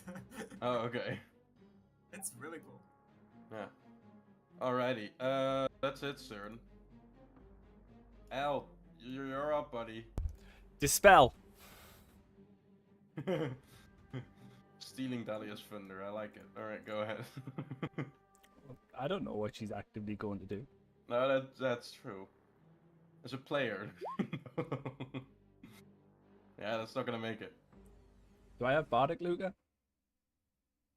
No, you don't. No, Crusher and Dahlia got it. You give it a Crusher? I Yeah, can was reach you. You're 65 feet away. I was stood I right was behind shocked. Dahlia.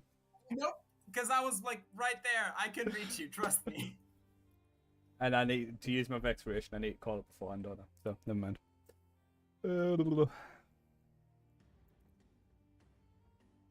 Fine. I will pick up this 7 gold. Wait, do we Take- need to take a use step back. Vexpiration? I think we needed to use Vexpiration when it was a reroll.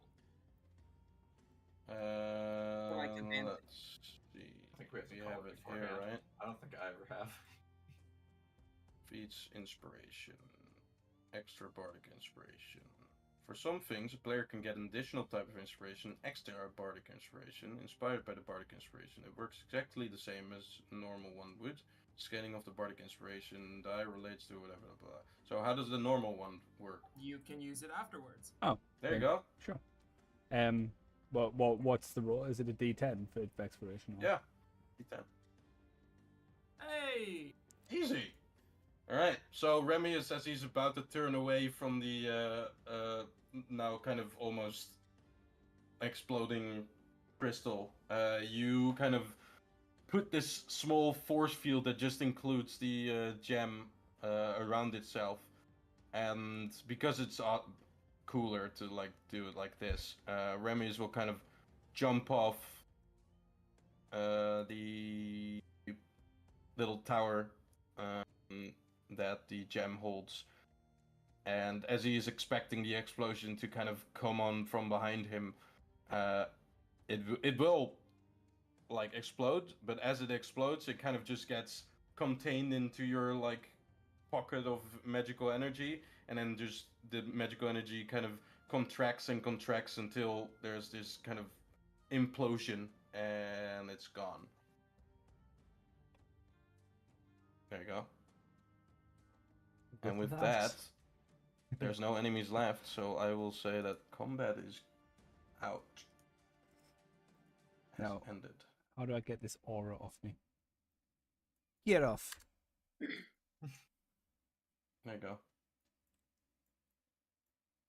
As we're in the room, Luke, you'll see Crusher's just gonna like slide down to the wall sitting, and he is just like kind of quietly laughing to himself. As you sit down, Luca just looks very disturbed at what is going on, and he's going to try and gleam underneath the helmet, like what your actual facial expressions are. You're not touching my helmet. Not It's just touching. green. I don't think there's any skin of you visible, is there? There's probably a little bit around his eyes, but otherwise, no. Okay. Well, what's your passive perception? Well, you're not doing this passively. Make a perception check. Yep, already. Yuck. Yeah, you see some red glowing eyes, and there is some like type of skin around it that it doesn't seem to be from the armor, but you can't recognize or see any clear discoloration or coloration at all. It's just kind of this dark contrast from the metal armor that surrounds the socket, but you're not sure what you see exactly. Alright. I will describe what you see as you are inside this building, both of you. Filled with all kinds of equipment used for mining and smithing, there's nothing much of value here. That's what it says. Not I'm a. alright. There's a cool minecart though. Pick up this gold. Sure, 19 gold pieces. Yay. Num num num num num num num. Walk out. Is the hammer cool enough yet, or does he still have to carry it in tongs? Well, there's a water like a barrel of water next to the smithy, as you can see. Okay, I'll dip it in there and then I'll Sure. grab it. It makes the great sizzling sound that you've heard, right? If you've ever watched something be dipped into water that's very hot. And then it seems to cool down very quickly. Okay, and I'll grab it out and bring it. It seems different than the other things in here, like not. I don't exactly know where Crusher got the other light hammers from. So, Well, or do you Jonas mean got them what's inside this building? From Brindle. Like, does it seem to have like a different sheen or a different finish than any other? It definitely has the dwarven kind of accents to it, although it seems to not be finished yet. At least not in the decorative type of way. It is fully functional, would probably be as a light hammer, but So you're saying it looks exactly like Crusher's other hammers? I don't know what your hammers look like. they were dwarvish. Okay. Well, it does look dwarfish, but this one does look a little bit different in terms of dwarfish. If they're definitely not from the same place. There seems to be also some like inscriptions on it that you can definitely tell, I think, are infernal. Okay. I'll. It doesn't look like magical like runes or anything, but just more like text. Basically. I'll bring it out, and to mention the only thing. This is the only thing of note I really found in there. How's everyone feeling? Anyone need healing? Yeah, kind of. I'm fine. I don't have much, but I mean, if it's gonna get everyone up, somewhat up. Maybe like 10 minutes and I'll be good. Yeah, we definitely need a rest. maybe let's walk up, or I'll go to the anvil. Sure. You see the big anvil in front of the lava fall, with the kind of golden-looking hammer in front of it that has been laid to the side by Malcolm as you guys had the conversation. Seems to be blackened a bit from what has been going on, but it still seems also intact. It does look the same iron as the kind of things that were confining the gems as well. Although those have been kind of warped, even if they are strong, we're not strong enough to withstand the blast of that crystal exploding from point blank range. This anvil seems pretty fine still. Okay, I'm gonna assume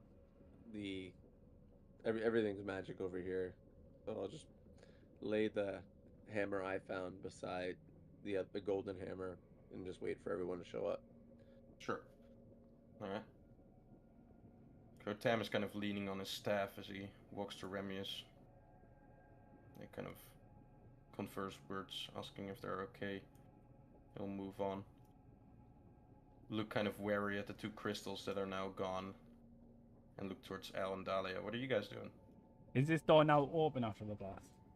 Was it damaged enough to be No, pried those open? doors. The doors of these buildings are like thick iron, kind of red iron bronze, you would say. So they can. They're probably damaged, but they're not like haven't been blasted open or anything. If I lie down, yeah, and look, is there like a tiny little like crack under the door? Like, do you know what I mean? Like. Yeah. I'll say there's a chance because of the blast it has just kind of sustained. So roll me a perception check. Oh gosh. Okay.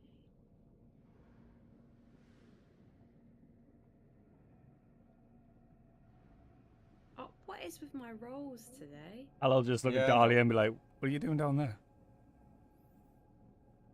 But so I don't know that there's a crack, or I do know that, or I know there's well, a crack. there might be a crack, but it's bent the wrong way, so you're not able to see underneath the door. Does the door have a keyhole? It does have a keyhole. Ios! Can we look through it? Ios! Well, you'll give me another perception check, you might. I'm coming out. We have a door, Ios. With a 10, I'll say you see some blue glow on the other side. Okay. You can't make up what it is. Can I just cast Cassius form and I'll just float through the hole? Why, when Ios can literally unlock the door for us? Because I don't want you going in there first. Okay. You want to cast a gaseous form? Yeah, I'd just float through the hole. Alright, you can. Yay. Did I say blue glow? I meant red, by the way, from the torch here. I'll describe what you see. There's a desk and some other standard furniture here. The things that draws most of your eyes' attention, though, is the giant fold door to the north. And I will open the door as you roll a 31 on sleight of hand. That's We sit a spell slot. Is gaseous form a high level spell? 4th level, I think. is it? I don't even remember.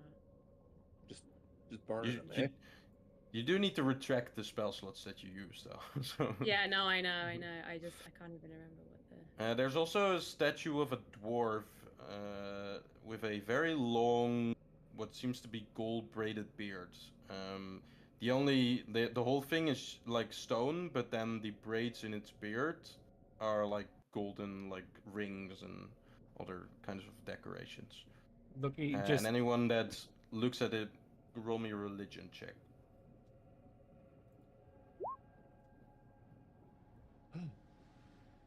Luca, we found a dwarf statue. Also, just to like, as a scan of the room, is anything standing out to me once this has been resolved. Yeah, the giant fucking vault door to the north. No, but anything else than the obvious. No, really. Oh, and a vault door. There's a desk with a lot of papers on it, stuff. Ooh, and papers, your favorite. Ayaz, you think you can get into this? How nimble are you? I'm feeling nimble. Okay.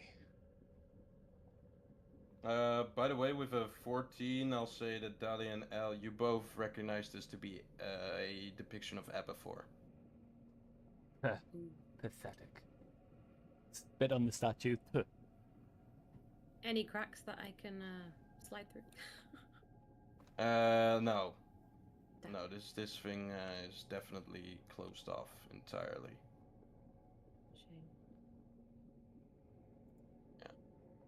Shame. In terms of the lock on this door, it seems that there is a, like, slot of something. It looks like a coin, but bigger. In the middle of this, like, big spinny thing. Is it a soul coin? Don't know. Can I hold up my soul coins to it? Sure. See if they fit? Or see if they look like they fit? They might be around the same diameter, yeah. Oh God.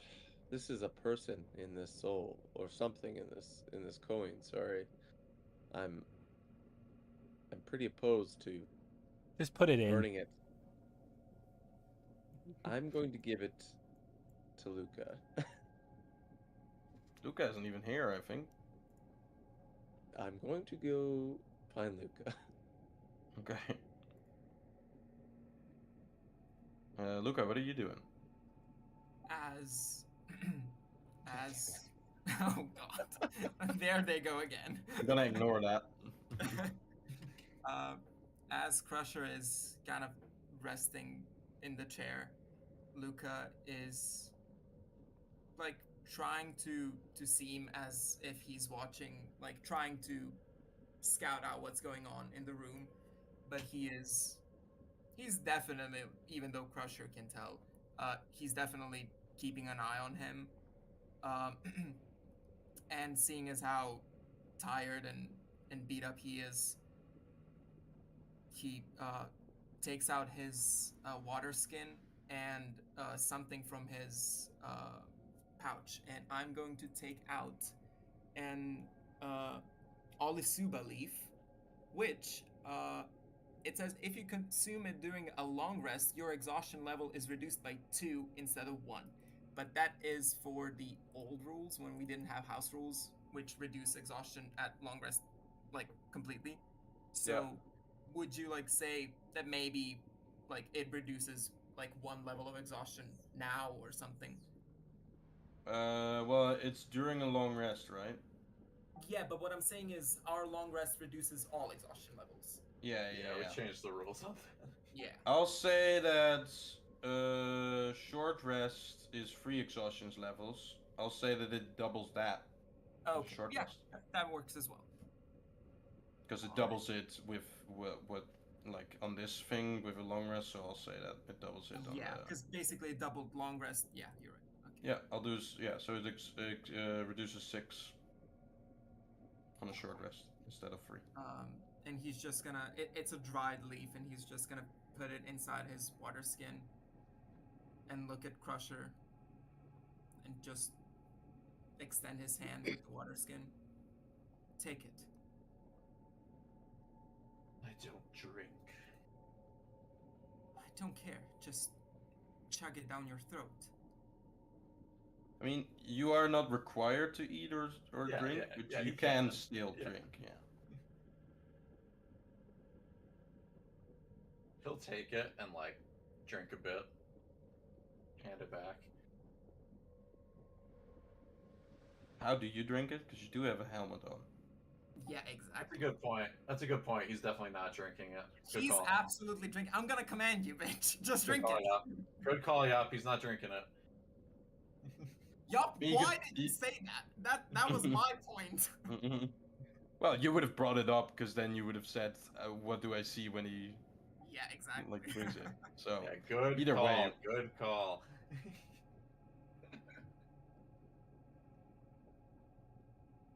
You're not gonna survive for long if you keep on doing this. Whatever you are. I'm already dead. I don't fear more of it. I don't think so. You can definitely bleed. Dead people don't bleed. I've seen the dead bleed before. And I've seen them come back to life.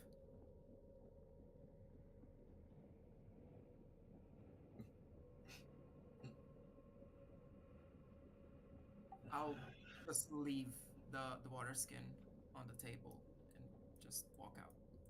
sure. You closing the door? Yeah. Luca! Luca! Ayas, are you back? Are you in? I'm back. Yeah. All right. You see Ian walking out the door as he's beginning to look Okay. for you. I'm Ian. Luki, Hey, Ian. or sorry, you see Ayos walking out the door as he's beginning to look for you. Look, Ayos, you see Luca walking up the steps as you're about to go looking for him. We have a conundrum. There's a vault, and the vault seemingly needs some soul coins to get in. I don't trust Al, but I can hear you, I'm Ios. I'm opposed to it. I know Al greatly covets something that this. You don't know anything. Mammal. Do you know that I'm Sorry. after a black razor? No. Everyone knows it.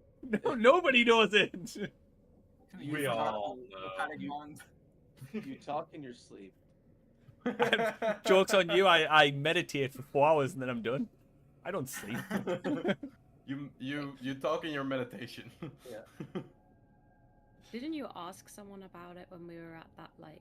None of you were Yeah, there. but he He did it live on his own. away from us, so yeah, I guess canonically, I don't know. Yeah. I'm not gonna say I know. I'm just gonna say, I don't want to waste a soul. I don't want to sacrifice a soul to get into this vault. No, that's perfectly valid, and Luca agrees with you even just by that. What else is that soul going to do? You're going to reunite it with its body? If we can. For all you know, that soul could be 400 years old. There might not be anything left to reunite it with. Al, how old are you again? 130. See? That's old for some people. You call me old. I'm young. No, that's... You know what I meant. Look, all I know is there's a vault here. It was behind a locked door. This clearly seems to be Malak's quarters. Who knows what's behind this door? And if a soul coin gets us in there and gets us something that can help us on our mission, then so be it. At the end of the day, you got to think of the bigger picture, not just one soul. We're trying to save millions. Yeah, but if we And- if we think of the bigger picture and we sacrifice a lot along the way, then how are we doing this for people when we sacrifice them? Also, my god is god of the grave, and he's kind of opposed against bringing people back after death. But is he in favor of destroying their soul from the universe entirely? Because I think that's what's going to happen now. The elf Yeah, is you right. guys do know that if you use a soul coin to like pay for anything, and it destroys the soul coin, the soul will be destroyed with it. But you can release a soul from a soul coin, and then of course it will be going to wherever it belongs. But we don't. Usually- know. Well, I think you have the magic weapon I'm joking. or the magic item. I'll share it again, but Yeah, we definitely have it. Is there not a way to open the vault without a soul coin? You don't even know if the soul coin is what opens the vault. It just looks to be like what opens the vault. Oh, do you want me to just test it out a little bit, Al? See? Just push it in. See if it comes out in the return tray Guys. at the bottom. You guys can even ask the soul a question. Guys, That's tie a within the- string around the sword coin, Exact- around the coin, and put it in. Yeah, Alex. Can I I grab? will say that you guys can use query from the using a soul coin and ask telepathically the soul a question and receive a brief telepathic. We don't want their response. opinion on this. Maybe the hammer could be used. Does the end I of mean, the if you're so hammer- concerned. Sorry. Could I Go ahead. Just ask the Try coin and- when they died. Hold. It doesn't matter when they died. Crusher, can you get that coin off Ios, please? Crusher, I don't think you want to mess with me right now. Al, you don't want to mess with me right now either. I will do it. What? Just for context, I think Ios has 1 soul coin, I have 2 soul coins. I have 2 both. soul coins. Okay. And I know of some other people that have some possessions, but I'm not willing to mention that without their consent, so. Okay. So the goodiest 2 shoes person has the soul coins. Sure. Could be a challenge, but why? Al, I will gladly try to pick the lock. Hey, if you think you can pick the lock, go ahead. Yeah. But if not, There's not really a, it's just a, like, opening in the middle of this, like, great turning wheel that's on top of the safe thing, and it doesn't, like, it's just a little shallow, like shape in it, but it doesn't lead anywhere. It doesn't go further into the safe. It's just like a little divot. To be fully transparent, unless this gets us directly into one of the planes of hell, because while I am a paladin, I am also pretty driven right now by my goal. I don't see me giving up these coins. So how do you know that it's not going to get us to Plains of Hell, though? Without using the coin to open the door, we don't know what's behind it. That could be the portal to the Plains of Hell. It could be a vault of Malok's goodies. We don't know. why don't Kotem will say to Dahlia, he will ask, we didn't get any description of what the portal would look like inside the vault, did we, Dahlia? From what was her name, Attain?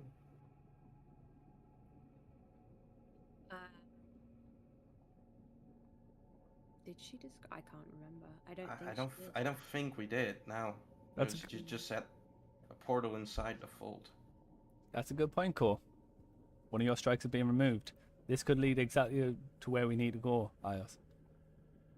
Well, how about we try the forge, hammer, anvil combo before we jump straight to burn a soul forever? There's also some stairs in the top left corner of this whole thing. Thank you, Kotam. One strike. Top right. removed from Sorry, you. top right. I don't know my directions. Either way, I promise you it's better for that soul to be eviscerated than trapped in a coin for eternity. I will say that if we are to go to the hells, then using soul coins, or at least trading them, so pretty much giving away the souls, right, to whoever we're trading them to, will happen. It is pretty much the currency that is used within the hells. So if you're concerned about using soul coins, then don't be, because we will definitely do so while we're in the hells. Oh, don't be, Kotam. Just don't be? Gosh. 2 strikes. I mean, I'm just saying that using gold pieces is not going to cut it. Just put the soul coin in the vault door, Ios. We're losing time. Dahlia, you're exploring the staircase Second. going up there? Alright. Yes. It is a bit strange, because as you walk up those stairs, you see that it leads to a stone wall.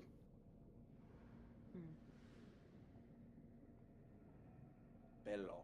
Is there anything on the wall? Make an investigation check.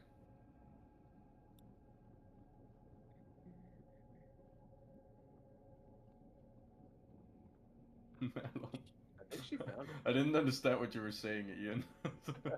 But now I do with Fook. My roll 20 is frozen. Hold on, roll 20 is not working right. How could that be? I've never heard of such.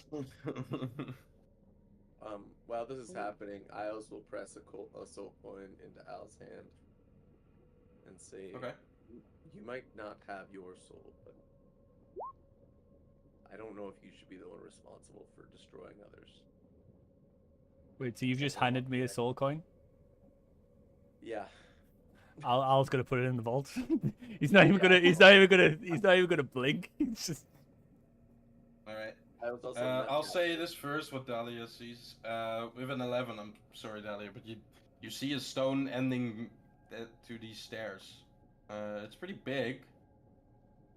Goes up like 20 feet, 15 feet or something, and it's like 20 feet wide as well. But it doesn't seem to have any writings or like decoration on it. It's just a simple staircase going into this kind of what seems to be the opening of a cave, but then ending up in just a dead end of a stone door. Okay.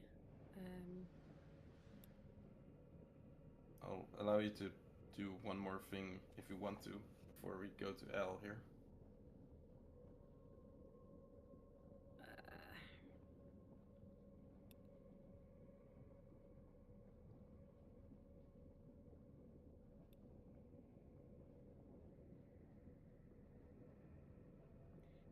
I literally don't think there's really much else. Nobody's here with me, are they? No. Okay. You see behind you, you see most of them standing near the building or in the building. And the only one you do see clearly from this point is Ramius. As you look behind you, he's kind of with his like swords, leaning on his sword with one hand, and then leaning with his other hand on the tower kind of steps that he's sitting down upon. He's kind of looking. He's not even looking towards your direction. He's looking towards Crusher and Ayaz and stuff in the door opening there.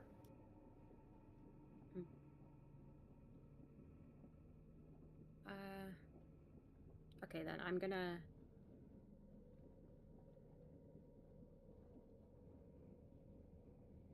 go back and maybe I'll ask. As you're walking back, yeah, just stop there, kind of, because you'll be walking back as Al does this. Al, you put the soul coin in the like little divot in the middle of the safe. Without hesitation. All right. I want to know which of the soul coins this was that you gave. Well, don't be saying that. I had one from the cloud giant, right? Yes. And the other was from where? Was it the big telepathic guy from the armory? Or was that the cloud giant? Yeah. That was the cloud. That No, was the cloud giant he's referring to. It's not a cloud giant, but yeah, I understood what he was saying. Yeah. Yeah, that's why I asked. How did you have two? Because I didn't know if you. Inventory says 2. Was it not the one that when we were at the that like where all the spiders were on the ceiling? Did they not have a soul coin? You got one in like the first session. Did you get one in the first session? I did get one in the first session. I'm not sure, but definitely that would have been from Ramius then, maybe. I think Ramius or Kotam or something like that gave him one. I think. I don't think Kotam would have. So it must have been Ramius. Yeah, I feel like he either got one in the first session or like before the first session. The thing what I'm asking is, are you giving the soul coin that we'll call him the Cloud Giant, or the other one that you have? I think I'm gonna keep the one the cloud giant gave me. So sure. All right. Al, as you put the soul coin into the door, it begins to line the engravements on the soul coin with a slight blue glow. And as it does, Luca takes a step back. Exactly. The blue glow doesn't seem to be necessarily fire, but it is some like blue light to it. it goes like down. It really is a little bit sinister though, as the blue light kind of goes down the engravings of the soul coin as if it is blood, kind of streaming down, finding its way. As it does, it's not going down, it's encrypting to the center of the soul coin. So as it kind of reaches the center of the soul coin, have you let go from the soul coin? No. Okay, then you will feel a heat beginning to rise up. You now let go of the soul coin. Does it hurt? Not yet. I'll hold on to it just a little bit longer until it starts to hurt. Alright. Well, it's gonna start to hurt as you. Can you make me a con save? Yeah. I'll let go now then. But, con save. Yeah, I mean. Yeah. Yeah. Con save. Nice. With a natural 20, I'll say you'll be able to let go of it quickly enough. As you do, you see now that the blue light kind of erupts into this hellfire. And as it does, the hellfire seems to calm down as soon as it came in. And once it has died down, the coin is also gone. And you hear a slight click in the wall. I will turn the wheel. You grab onto the wheel. It's massive. It's just as tall as you, if not taller. And the width of it is, of course, your length as well, as it is round. And begin to turn it. It takes a good effort, but after like some momentum gained, you are able to turn it quicker and quicker. And it begins to, as it reaches the end, you hear another bigger click this time, and you see that the door begins to slightly crouch open towards this way. I will continue to pull on the door to open it fully. All right, you open the door fully, and I can drag you to. You guys ever wondered why the area was like going black here? The Is beginning there something of the... hidden in those rocks, yeah? Well, it's just another part of the map that I couldn't fit in on the backside, so I fitted it in at the beginning. Ah. I'll just drag you in here. I got a portal to hell? Yeah. I'll just describe what you see as you are the one in front of the door, but whoever wants to follow L in, or whoever wants to see the map, what I dragged into, will have to say afterwards. Alright. L, as you look inside the now opened full door, you see the following. From where you're standing, which is kind of like 10 feet back from the position that you are now, right? Yep. If you get what I mean here. You see another like table. It's not really a desk. It's more just like a dinner table, but it's being used as a desk. It seems there's a toolbox, some paper on it again, a backpack even. You also see a very... I mean, yeah, that draws most of your attention, I would say. You see what seems to be a golden embroidered, but also infernal iron embroidered archway that is about 10 feet in width and like 10 feet in height, forming a square, but it has rounded corners. There's spikes and chains along the side of it, and it seems to be glowing this kind of weird orangey light in the engravings that are within the gold that the portal is gilded with, or the side of the portal is gilded with. You also see next to it these weirdly shaped stones, as if multiple stone shapes were like very neatly shaped into a particular square or like pyramid kind of thing, but then merged into each other, as if like merged. There's also a couple of symbols glowing in the same blue light that you saw just now from the soul coin. And there's even some blue light and sparks flying off from the portal from the middle of the archway. To the side, you see some crates with you don't know what is in them because they are kind of closed off. And you see a table with some objects on it. At a first glance, do I see what I want? You don't see a black razor, No. but you do see a portal. Okay. Then I will head Oh, up. very important to mention as well. There's also seems to be a face above the portal with bright glow, like orange glowing eyes. You can't really tell if it's dwarven originated or something else. It seems like maybe dwarven made, but with the intention of representing something else. Do the eyes look familiar? No, not the eyes you're thinking of. No. Then I will disregard seeing anything to Ios about being right, and I'll go over here and start just having a look about. All right. Who wants to follow him inside? I'll pick up the 2 hammers before we head inside. Sure. Yes, you're here, right? Yeah. Gonna drag you over here. Drag you over here. You see the same thing. Kotem will follow. Anyone else? Can drag you all in there, but don't know if everyone wants to.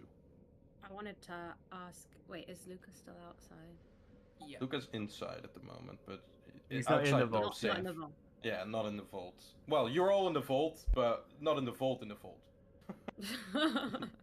Can I ask Luca to come and have a look at the stone wall, please? Great timing. Sure. And at that point, Luca will just kind of make sure that Dahlia and Ramius are okay. Like, there's no permanent damage going on and stuff like that. Just Remius. Now that you say that, Remius does have some healing touch, so you will regain at least 3d8 plus 4, so that's 10. Feels a little better.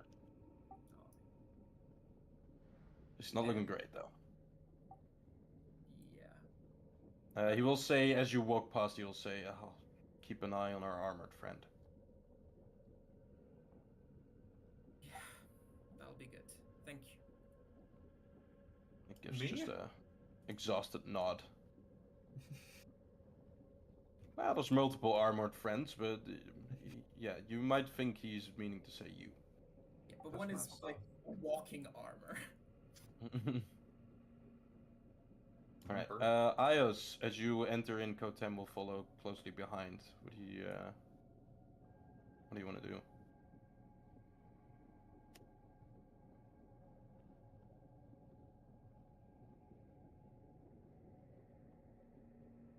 Ian? So you said, what am I doing? Yeah. What are you doing as you come inside?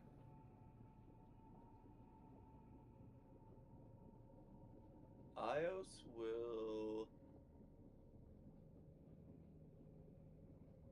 I guess, investigate. He'll stand disapprovingly over Al's shoulder and make sure All right. he's You know, Al, you. I as hate to you've say I'm kind of- right, Ios, but You can be right all you want, but I'm not going to be the person who decides the fate of a soul. And that's fine. Leave it up to me next time. I don't know. I don't know if you are deserving of that title either. Well, my god would disagree, but okay.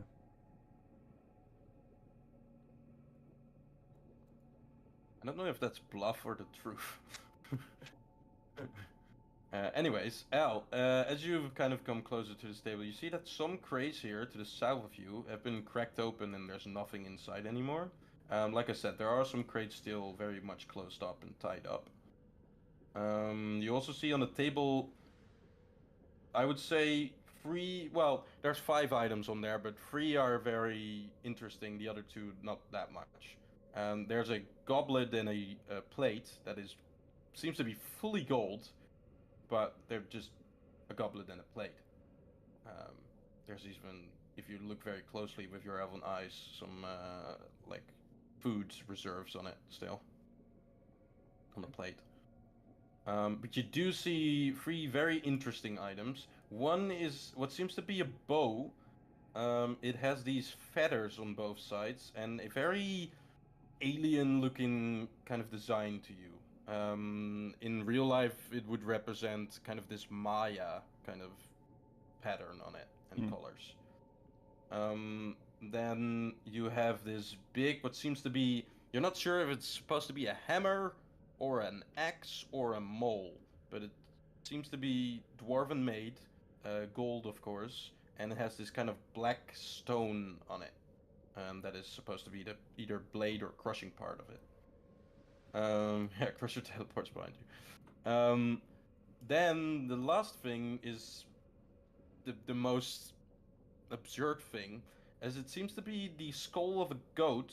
Only the horns of this goat have been colorized by something. You don't know how, but there's like this Christmas theme going on with green and red, and in the middle of the goat's forehead, like a third eye, it has this red glowing eye, kind of reminding you of Crusher.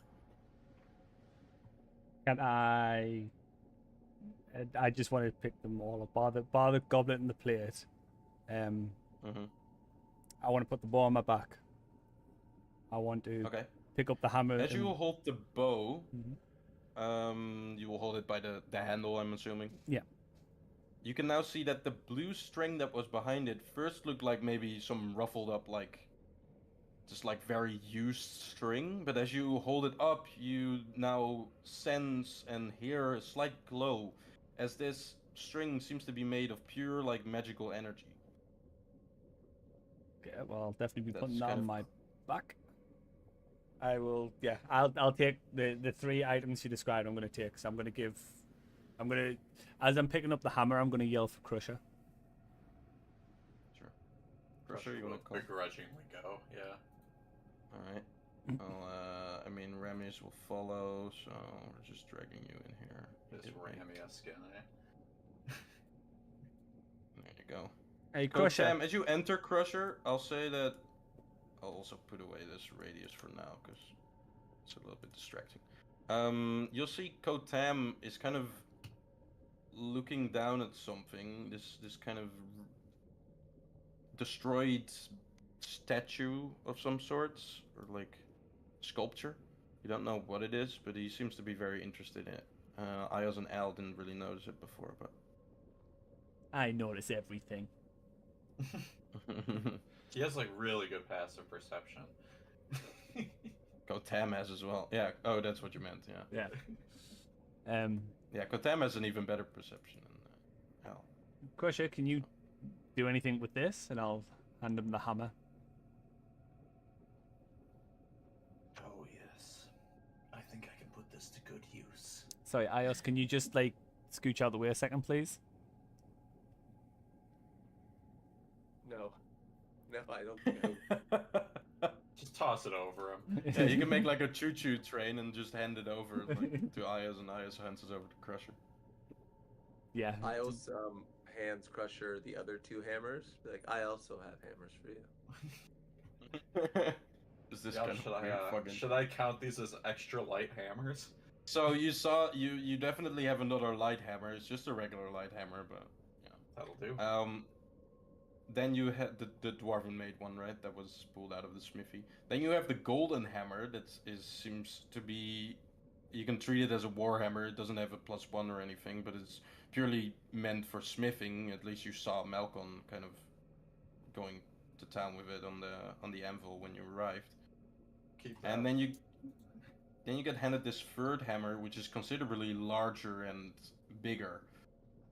Like I said, you guys are assuming it's a hammer, but you don't really know what this is supposed to be. It's a weird shape because it is very thick, the obsidian part of it, with the gold inlacing on it. But it goes into a sharpened edge, but the sharpened edge is just very like thick, as the blade is very thick. So it seems more like a maul type of thing, but it could also be an axe or a hammer. You could crush things with it, you could pierce things with it, or you could slash things with it. Probably. All I know is it's big. It's a big, heavy weapon, and Crusher uses big, heavy weapons. Or you cannot Does use them. anyone use a bow? We found a bow too. The bow's mine, thanks, Ayos. Oh. Uh, Al, have you put the bow So I've got on your back or anything? I've got the bow in one hand currently, and I'm busy picking up the skull now that I've passed the hammer to Crusher. Yeah, because I was gonna say the like putting it around you like a normal bow would be maybe like you don't know if that's possible as the string is pure energy, right? Because you would like put the string, kind of have it be the thing that holds together like a satchel kind of thing. So yeah, But you're not sure if that's a good idea with this bow. Well, right now the bow is just in my hand as I'm picking up the skull. Sure. Put the skull in my backpack. You pick up the skull. You pick up the skull and you get this weird, eerie feeling as this red eyes kind of... It doesn't move or anything, but the red eye kind of looks at you. And Crusher, as you see this red eye, you do... Like, you've seen yourself in the mirror, I think, by now. You do, like, very much see that this eye seems quite similar to your eye. Your eyes. Ayos even sees it as well. Yeah, Ayos. Yeah. Well, if nobody's going to say anything, I'll just pop it into my backpack. Okay. Is it a staff? No, it's just a skull. Just a skull. Can I do a... Gosh, looks pretty evil. I'm gonna do a religion check on it? No. Sure. Arcana? Because... You can choose either one. I'll give you a different answer on the roll, but... I'll go Arcana, because this all seems like mythed goods that have imbued with magic. Natural 20. Even with the -1, but natural 20. So what are you exactly looking for? The bow and the hammer seem like they're... I can suss out they're a bow and a hammer, but the skull seems out of place, so I will do it on the skull. Okay. With a natural 20, I'll say that you can definitely identify this to probably be a magical item. Of course, you haven't cast Identify or Detect Magic, so I can't tell you for sure, but like the red eye says enough. At the very least, it would be a continual flame, keeping that eye going, but it's probably something more sinister and evil. Because yes, it does look quite evil, this skull. Especially compared to the bow and the hammer.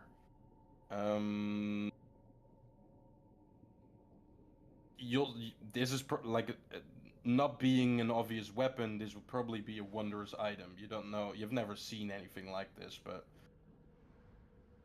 wondrous magical item of some sorts. That seems to be giving off some evil vibes, but can't tell much more. Okay, Is Luke in the building yet, or Luke in the vault yet? No, he's back. So what are you guys doing? Dahlia and Luca. Oh, well, yeah, I'm just asking Luca to have a look at this wall and see if he sees anything.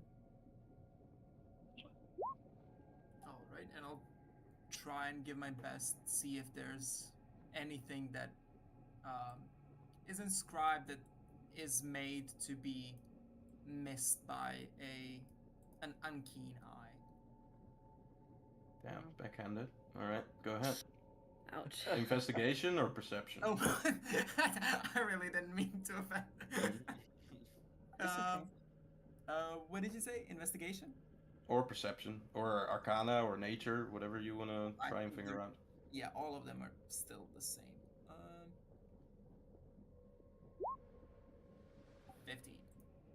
Okay, 15. Like I said with Dahlia, this seems to be just a big stone wall. Goes up 20 feet, goes like it's in width, it's 20 feet. Doesn't seem to be very much. It's weirdly smooth. I'll say that with the 15. Like you see the ragged like rock around you, right? Where like this whole like side of the man. This seems almost as smooth as the stairs that you're standing on, which are definitely dwarven made. But it's natural stone, as if just the like rugged stone that was the mountain has been just like carved out and smoothed out. It's not perfectly smooth like the stairs, but it's close. Can I just Maybe. touch it? Yeah, you haven't touched it so far. Yeah, I haven't done that yet, so I just put my hand on it. All right, you touch it. It feels like cold stone. Lovely. So am I going crazy? Do you think there's anything here? Well, you know, devils and all the kind, they are tricksy, so I'll give you that. But this does maybe seem to be just an unfinished piece of a tunnel. Maybe they intended it to lead somewhere, but haven't yet gotten to it. I mean, best as I can tell. Okay, well, I guess that's that. Better go and check on the others. Yeah, I think we definitely need to do that. We've given them enough time on their own. Walked out. Look at this cool goat skull. Its eyes are glowing. Well, one eye. It just has two like empty sockets, like a goat skull would. But then it seems to be goat skull, but you don't really know yet. You haven't really. You just assume it because it has the horns like a goat would. Could be anybody's skull. Yeah, it's not human. That's all I'm saying. Like it's definitely some sort of animal, but Could be an ugly tiefling. Wow. Well, No hey, such thing. I said, like, I don't know, if one had a goat head. That's a bit of an oxymoron, I'm not gonna lie. Now, Whoa. now the skull's in my bag. I'm just gonna sit up on this broken crate and examine this bow that I've got. Just looking over. okay. As you hold the bow,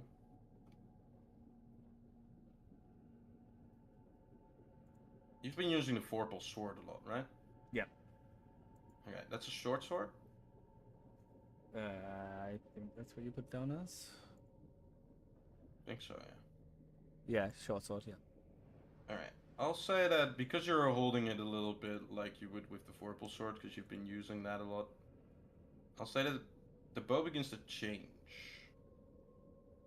And it kind of like the patterns and the design of it begins to shift and kind of morph and like a transformer. And the blue energy that is the string begins to shift across the weapon and now begins to form the blade of a short sword. I love this weapon. And yeah, this weapon can basically change into any weapon you want when you think of it. Is that something which I've clicked on, or do I just think it's just changing between bow and No, short you just sword? think of it. Okay. You just want it to be which weapon you want it to be, and then it will change. Can I think into about that weapon. changing into an axe? Yeah, it will begin to shift and change, and the blue energy that was a blade now begins to form across, like, instead of like a straight kind of blade, it becomes to now be a curved end of an axe. And when I touch the blue part of the axe, does it have like it stings. It stings. Is it like solid though? Does it have actual like is it a No, solid? it seems surface? to be kind of an energy sort. I mean, you can press against it, and you will definitely can tell it's gonna cut into you if you do that too forcefully. But it's like energy. I don't know how you want to describe that in terms of being solid or. Yeah. Okay. Then can I think lightsaber? Yeah. Can I imagine it as a dagger for now? Sure. And then changes into a dagger. And then pop it into my belt, but by the hilt, not by the actual blade. Sure. Stays there. Changed into a dagger. I don't think it's handy for you to touch it and think of something else now, as you put it in that position. Yeah. But... No, I'm not going to. It just makes it easier. That would be like putting a gun in your pants and then shooting on your own leg. Kind of that equivalent. It makes it easier for Storm. And then I'm just going to Sure. sit there smiling at Ios. Ios says, "Great axe, great axe, great axe, great axe." You want a great axe or? No, I'm hoping it cuts your pants off because I mean, if you look, think about a great axe. if you wanted me to take my pants off, I'll just take them off. Like, you don't need to cut them off. So I didn't Alright. make magic item handouts for this because I kind of forgot. But yeah, this I'll read what it says here. At the thought of any weapon, this object will change into the certain weapon that you think of. Did you? This is think what the of notes a say great axe? in my campaign notes. What? Sorry. Did he think of a great axe?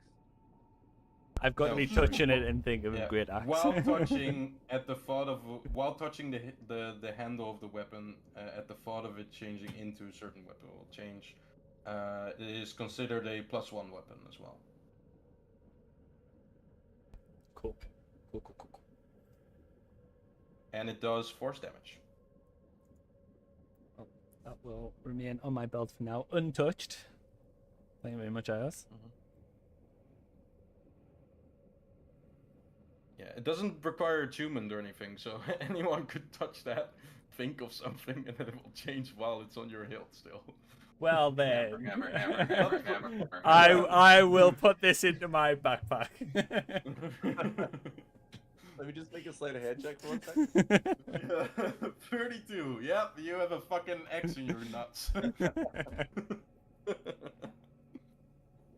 Alright, what are you guys doing? Oh, I'll drag the others. 'Cause they've arrived at this I'm point. waiting for them to turn up. I'm just sat there smiling at Ios. Very, very smug smile.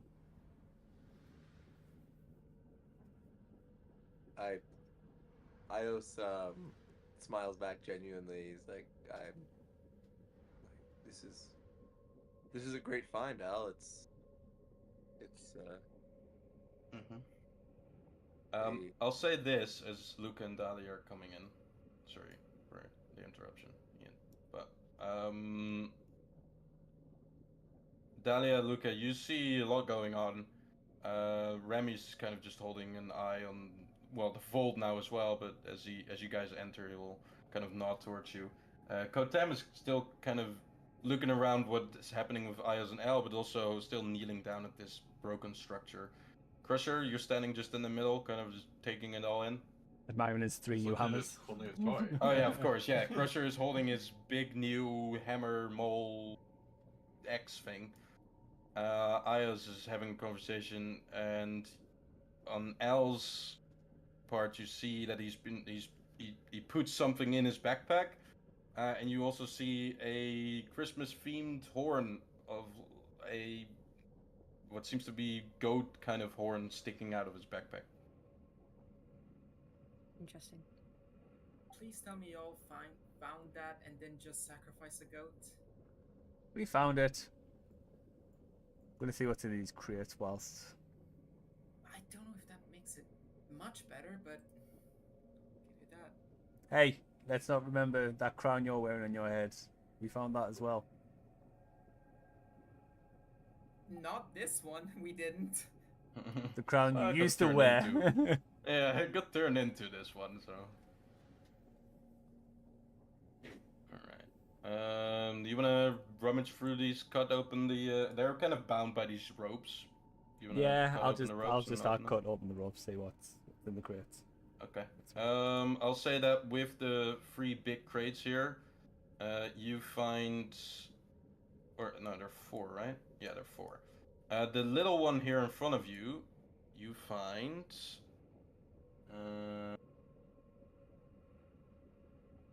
1,476 gold pieces. How much? 1,467. Who's got the bag of holding?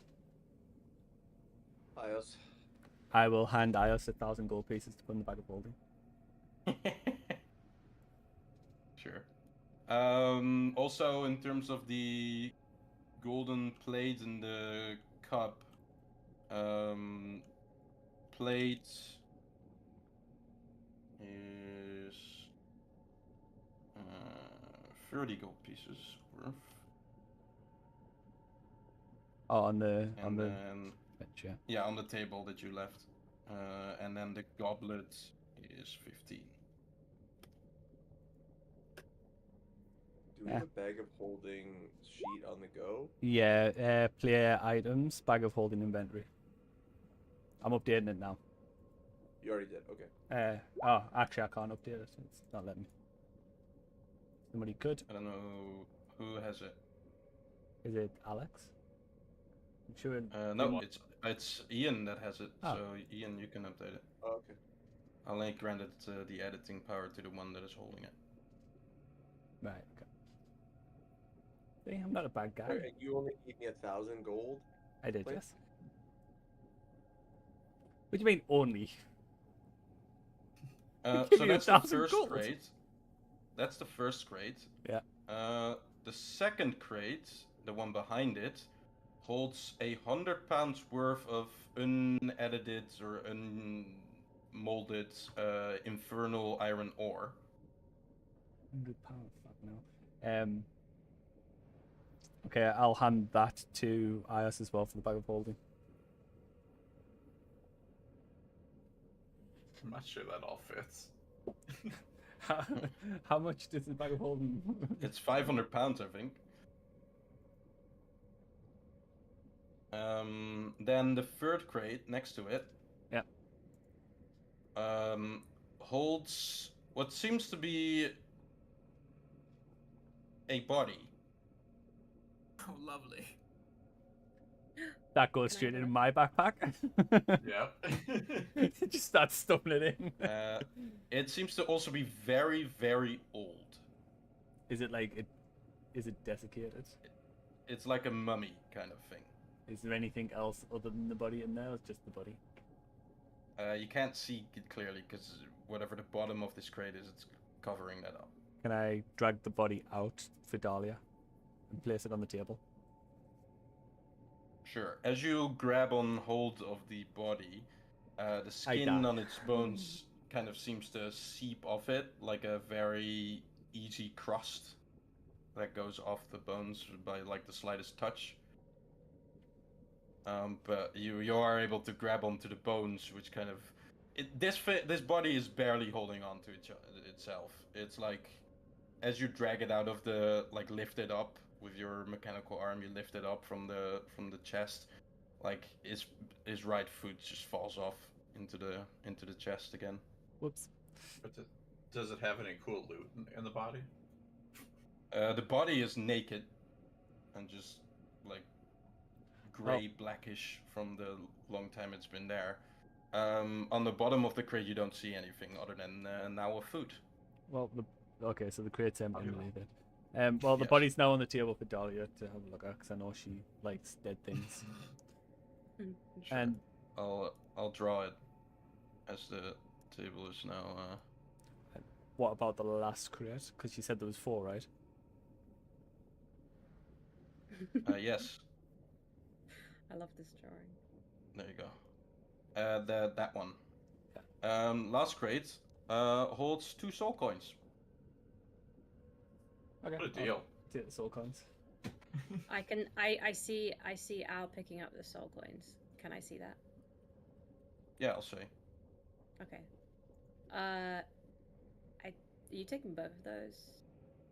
Yes.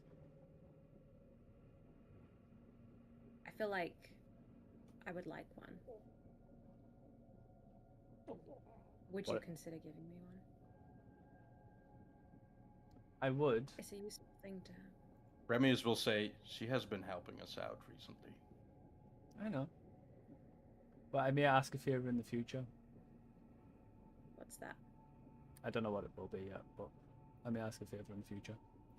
Don't worry, it's not going to be anything heinous. Cut out your tongue. Give me your tongue. Yeah. I mean, Dahlia, what do you want to, as you receive 1 soul coin, Yay. you can put that into your inventory.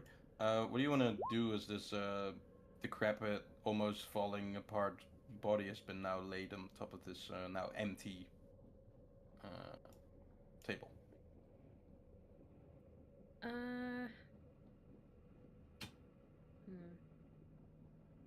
I'm I'm just gonna look at it and see if I can like establish how long it's been dead for.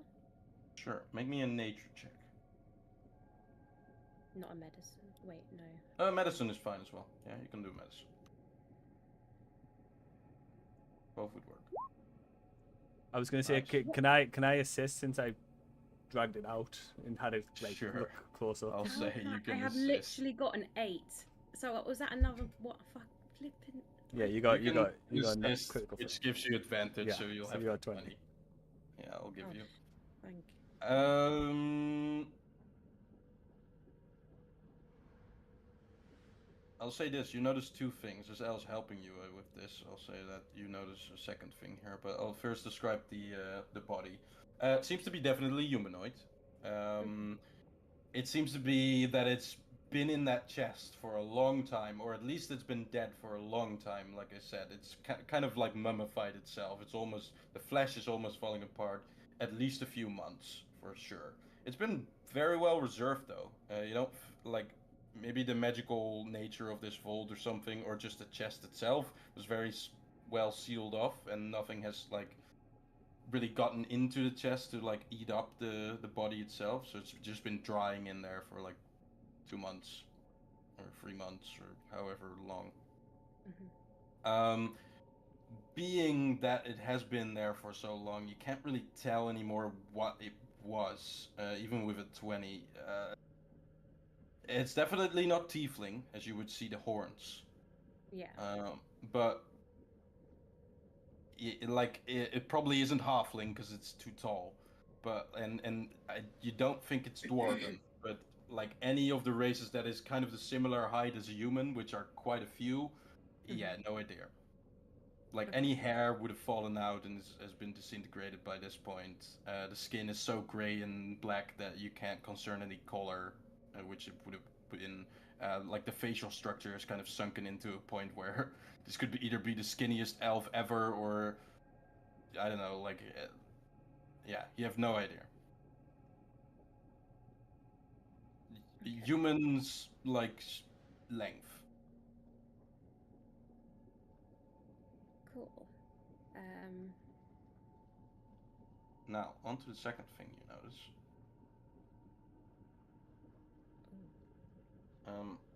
As you're standing kind of over this body with Al, who's helping you out, you can see something. The skull that has been sticking out of its backpack. Seems to be, from up close now, a little bit recognizable. My skull. Yes, the skull of the one you just picked up and put in your backpack. My skull. Sure. Al, can I take a closer look at that skull? Well, I'll say it's recognizable because you you definitely recognize the like horns to be the horns of your like one of the creatures of your tribe. You asked me a lot of favors right now, Dahlia. You promised to give it back, providing that it's not, personal to you. Well, let's figure out if it is first. Well, you can make the promise. I mean, that I already know that. Okay, so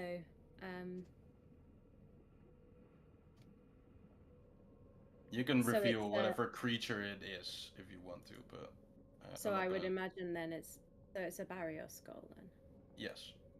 Okay. Sorry, what? Barrier. Or at least it was at some point. It's been heavily altered because this is not the normal color.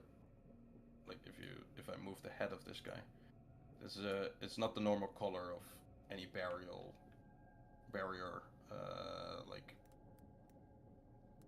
like horns normally. They're normally just kind of this grayish, maybe brownish, whatever. And the skull is they then have a third red eye, and it also seems that this skull is a little bit like malformed. It is more pointy than like barrier is more like it's like a fawn kind of thing, right? where Mhm. it's definitely some fey-ish kind of thing to it, but it's mostly just human. It has the same kind of human proportions as a human face. Tiefling, right? But Yeah. this one has been like you see on the map. It's been altered to have like more of a pointy kind of predator kind of build on it. Yeah. Okay. Are you giving it to me then? Am I holding it now? Ow. Yes.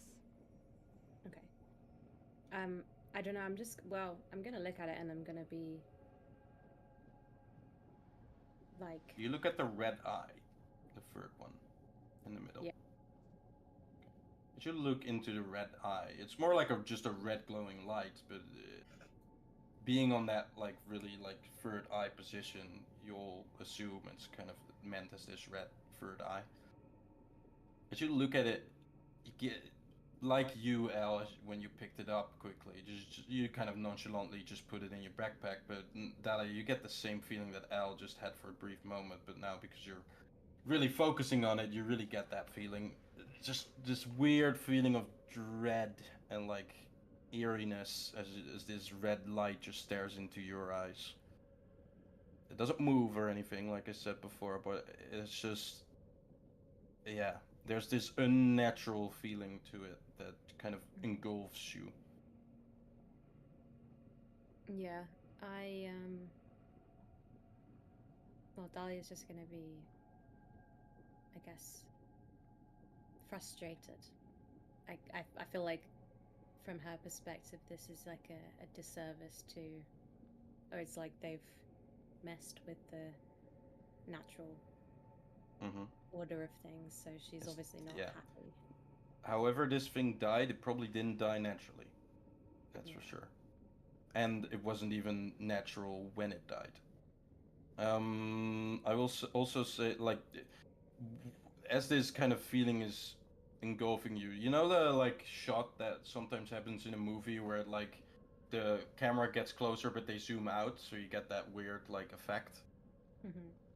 That's kind of what's happening as you're still focusing on the skull. Do I notice any change in Dahlia since holding the skull, like facial wise? Maybe her pale skin seems to get a little bit more paler, and maybe she wobbles just a tiny bit. Okay, I'm gonna gently retrieve the skull from my hands and put it back in my back. Yeah, I will just let him do that, and Sure. I'll just sort of say, please be careful with it. I will.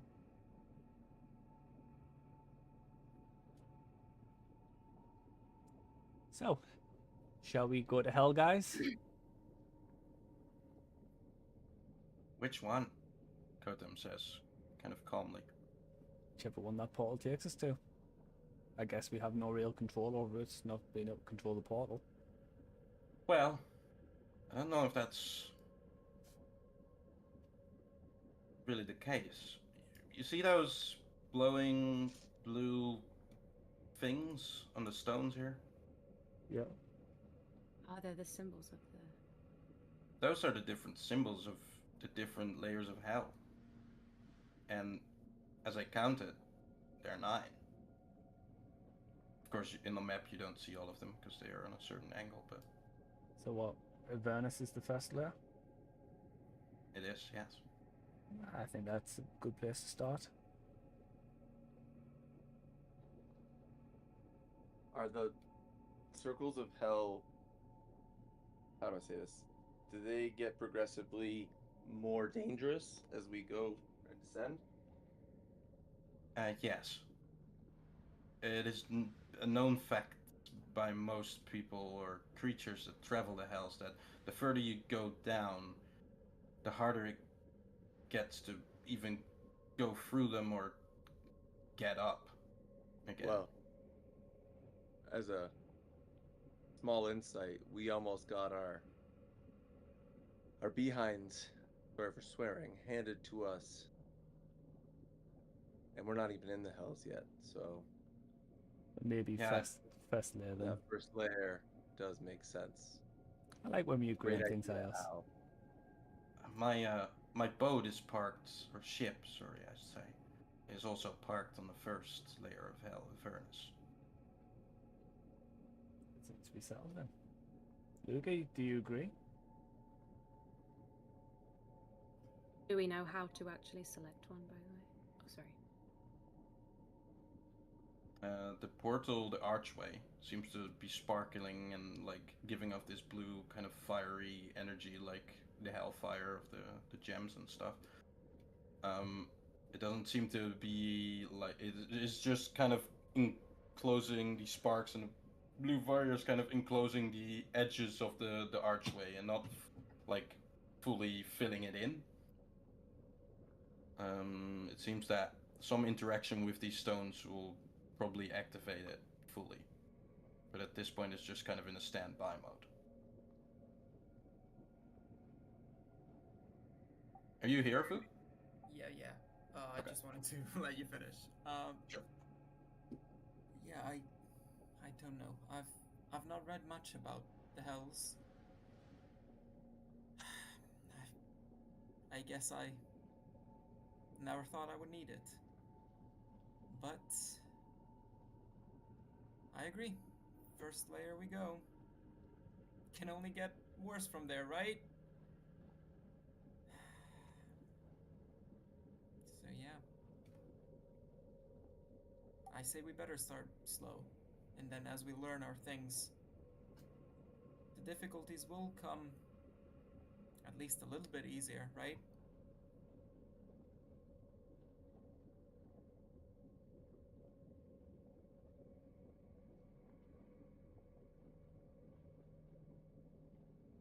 Otam, I, care to do the honors? I think traveling through the hells is never will become easy, but you can get sort of used to it at some point. Easier, Kotam, pay attention, easier. That's strike two, Kotam. Not paying attention to It will Luca. be.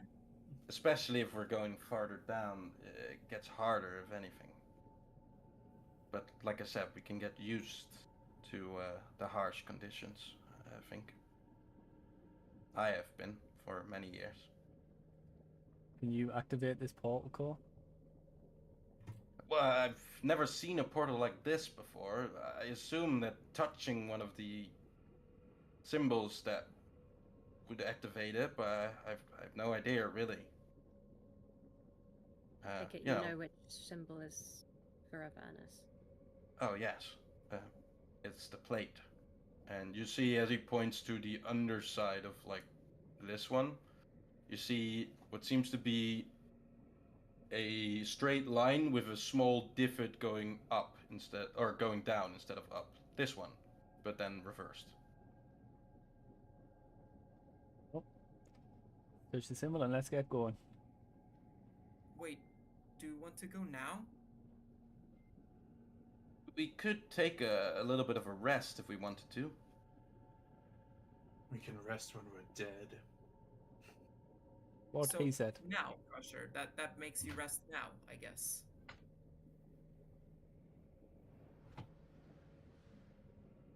Did you, Crusher? Did you get 92 hit points?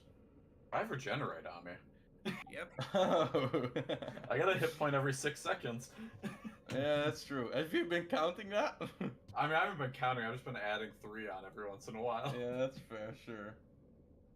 It takes 10 minutes to heal a full. I'm sure I'm about there. I think we should Yeah, you rest would be able because, to. as I said before, we're not even in the hells yet, and that was many downed allies. So maybe take this time to rest and reflect on how we might handle ourselves a little bit better in the hells.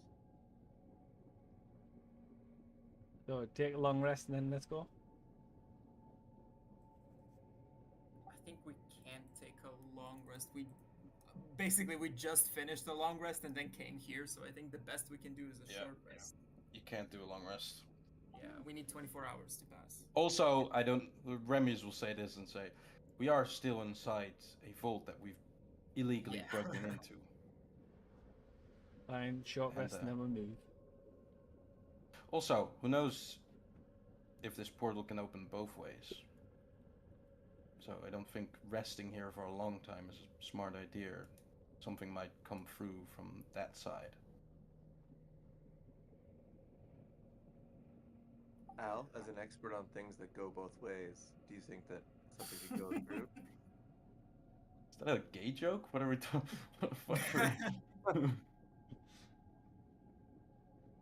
I don't even know what to reply to that. You took your. I thought you took your pants off earlier, thinking I wanted to. I was making an advance at you. I thought.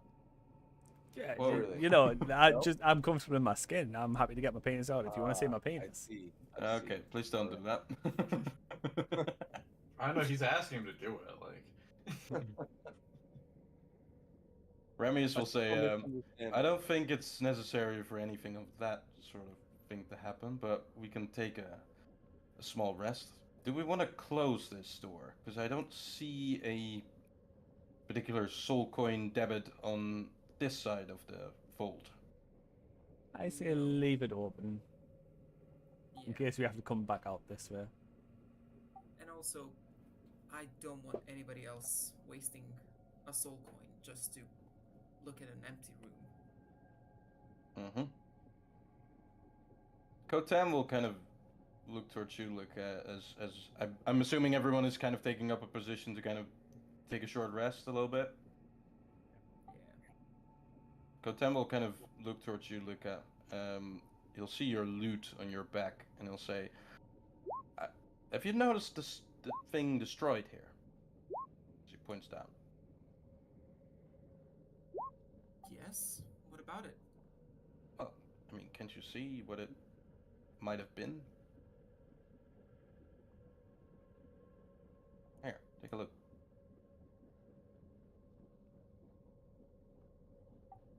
Do I see anything else besides the serpent?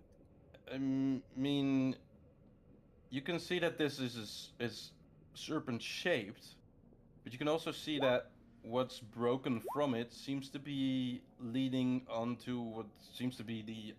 I'm not an expert on instruments, but the head of a kind of guitar or like lute. Really? So it's made of stone or? It's made of stone, yeah. Huh. And it was probably fallen over at some point because it's been broken in two. But what seems to be the base of a, like the head of a snake seems to also form the base of what seems to be a lute or a guitar. But it is carved out to be like a sculpture and a statue, not really a. It's way too big to be a real instrument, or at least for your size, it would be wielded by like a 15-foot creature if it was at some point a real instrument. I thought you might be interested in something like this, but some more important matters were being talked about. Yeah, I appreciate it. I don't suppose we're going to see many instruments going forward, so I might as well take my chance. You know, the devils do enjoy a good dramatic flair sometimes. Ah, you're right. Although we might have different definitions of a dramatic flair. Well, like an organ or like a. There's this thing called metal, but not metal in terms of the metal of like a substance, but more of like a type of music. That makes no sense.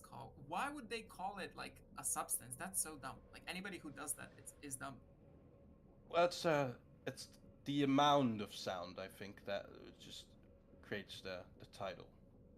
It's Now very very loud, like metal can be. Nope, wouldn't know. You'll hear it when we get there, I'm sure. That's not my cup of tea, but you might enjoy it. Or the one behind you looks like he might be the type. Anyways, I'm gonna sit on this chair and take some rest. him, he gets the only chair.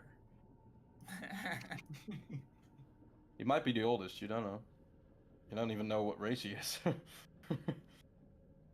Short rest is done. Let's get the health. Well, Luca, we're do you sh- want to do anything with the broken down statue? I don't think I can do much. You can make an investigation check to see if Yeah, sure. anything I'll stands just out. inspect it. Sure. Yeah, sure. Go ahead. I'll guide myself. Sure. Yeah, I better do. Can I assist?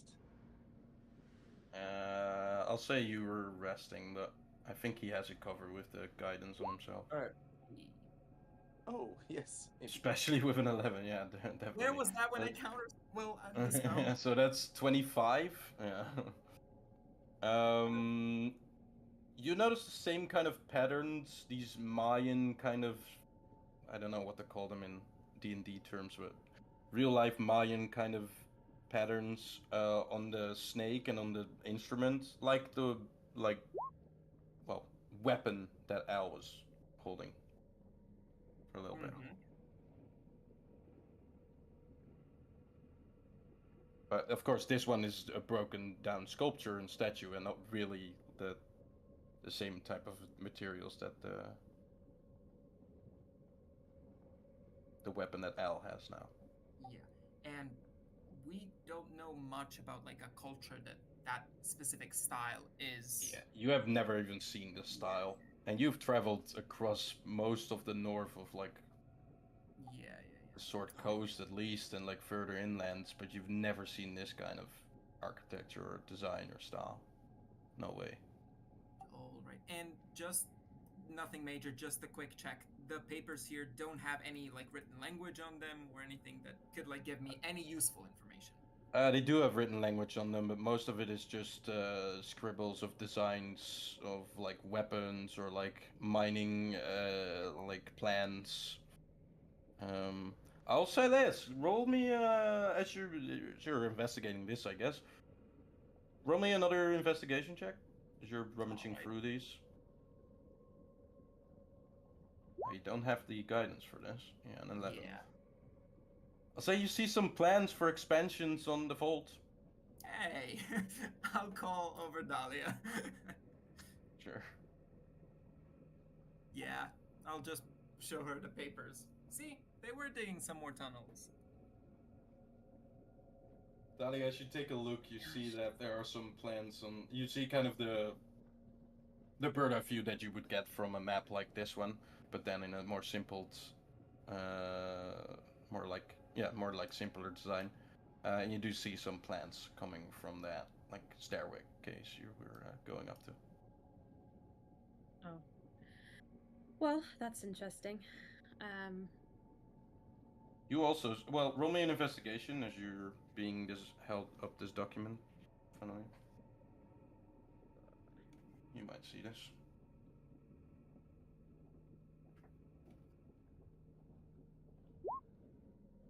14, yeah, that's higher. I'll say that as Luca is kind of on his last legs here and has discovered that there are some expansions, you do also see that there is some talk. You're tiefling. You can read Infernal, right? Yeah, I can read Infernal. Yeah, there you go. You do read about a little bit more into detail, and you read that the expansion near the top right, so the staircase, is planning to be a specialized vault for soul coins. Interesting. So it seemed that this vault was about to be expanded to just house soul coins in that particular part.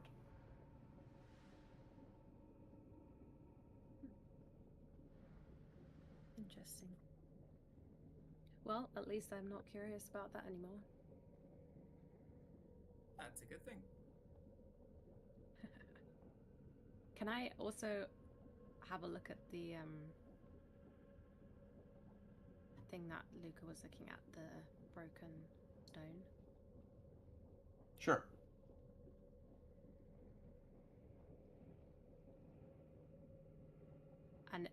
Is the like architecture or anything that I would have come across or recognize? I'm gonna say no as well for you. Shame. Yeah. Nothing that stands out to you that is common to like the Outlands or Sigil. Seems to be either very old or something of a place that you've never been to or have never seen something or someone from. Mm. Something very exotic or very far away, or just very old. Like there's nothing that is like this anymore. You don't know really. Cool. Right. I'm gonna roll some hit dice for these guys as well.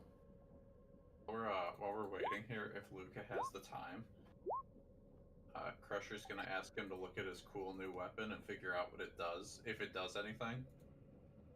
And he'll also return Luca's water skin to him. Ah. Sure. I'll. It was used, so. Okay.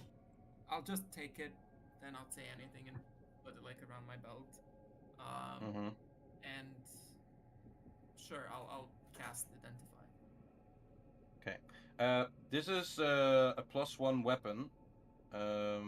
It is not magical, but it does do something particularly of uniqueness. It deals slashing, piercing, or bludgeoning damage on an attack to your choice. Okay. Doesn't deal magic damage though? No. Okay. Doesn't mean you It's just can't a get it +1 magically weapon that engraved. does either bludgeoning, slashing, or piercing to your like whatever. When you like, you can do 3 attacks and deal slashing, bludgeoning, and piercing on like every attack differently, right? Yeah. What's the damage on it? Like the dice. Yeah, that's a good question. It's a 1d10. Okay. What's the damage on mine? Depends on what weapon you make it. Ah. Okay. I'll give you guys some handouts after the session, but I forgot to make those. Oh, that's fine. Yup, did all of our items get returned, the ones that we were bartering with? We never handed them over. Yeah. You you have those. Yeah. So, All right. should we make a trip to Avernus? I think we should wait longer. Shut up. Yeah, just like 5 more Shut up, both of yous. Well, actually, it is end of session time, so we probably should just stop. We can go on. We can go on a little bit longer, right, guys? We can do the thing, guys. All right. Kotam is gonna, after his short rest, he's gonna be like, "Excuse me." After also, it's been decided to make our way towards the Hells.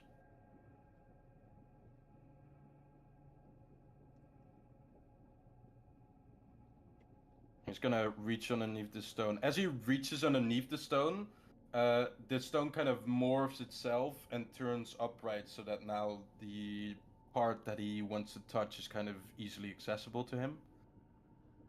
He puts his hand on the stone, and for a brief moment it glows a little like smallish bluish fire. Kotem kind of quickly pulls it away as it hurts him for 1 fire damage.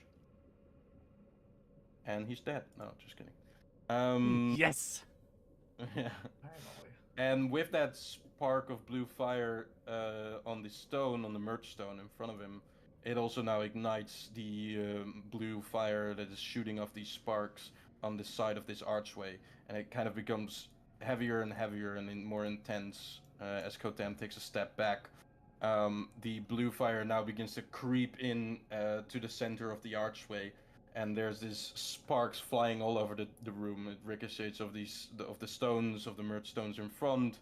It reaches some of you that are standing in front, Kotam, Crusher, Luca, that sort of thing. It doesn't hurt or anything, but it's like a firework that you weren't supposed to stand this near to.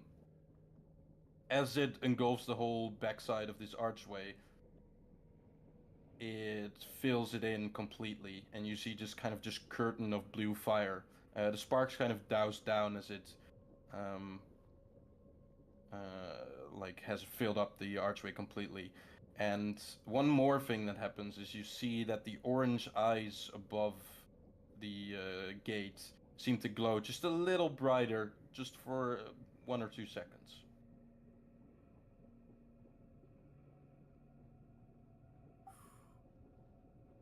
And then they douse down again to what you see on the map, their normal intensity.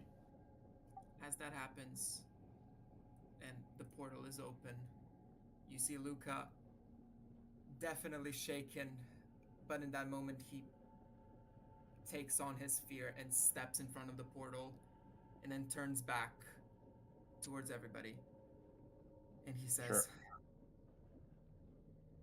Once we step through, there's no turning back. We walk into a realm built on lies, fire, chains, where hope has a price. But listen to me now. We don't go in as fools or cowards or pawns. We go together as brothers and even a sister, as the boys. We've beaten dragons, defiled fate, spat in the eye of a god. Whatever awaits us in Avernus, it doesn't know who it's dealing with. So we can do this. Hold your ground. We have each other's backs. Remember, we're not here to die.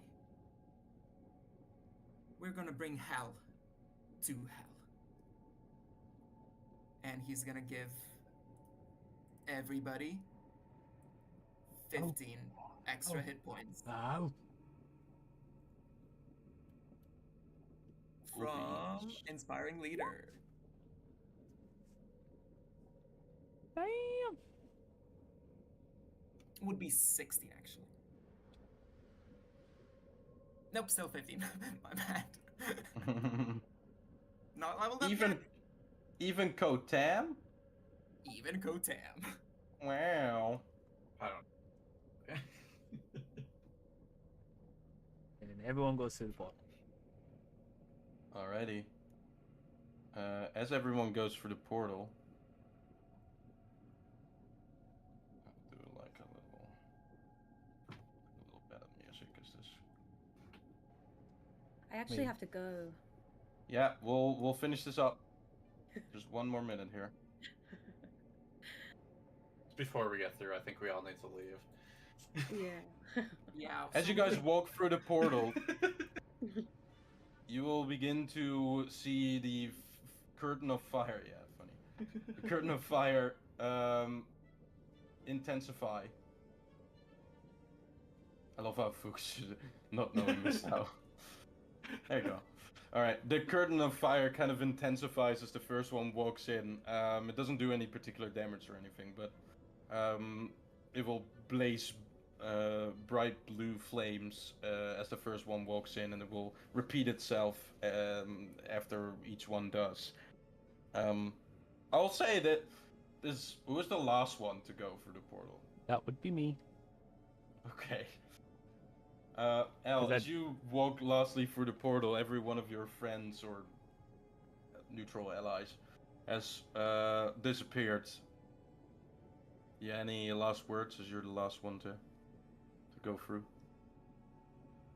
See you on the other side. To yourself? Yeah. Because my Alright, soul's here you walk. somewhere. Sure. Yeah, that's fair. Okay, so you walk through, and you see the following. I'll swap you because you're the last one to walk through. There you go. As you walk through, all of you, you find yourself on the bedding of what seems to be a small river. Only this one is fittingly made of lava as well. Around you, the sky is red, and smoldering fireballs rain from the sky in the distance, exploding on impact when reaching the ground. You see around you multiple mountain ranges, desolate wastelands and other rivers of lava. In the distance, you also see, in the very distance, you also see what seems to be the structure and silhouette of a city of some sorts. It is probably tens of miles away, maybe even 100 or something.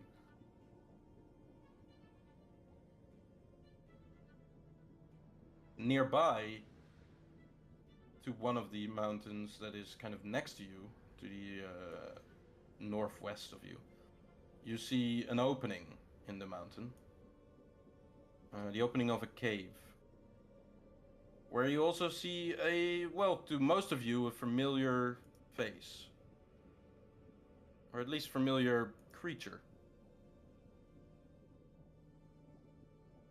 It is the silhouette and wings, horns, and skin, as well as the weapon of a red Abishai. Yeah. And Kotam will kind of look towards the red Abishai and say, "Yep, that would be the portal of something related to greed. I have bad news. We're at the entrance of Tiamat's lair." And that's where we'll end the session. You guys level up as well, by the way. I mean, you know what? Let's not even fucking bother leveling up. Just kill us now. Just fucking kill us now.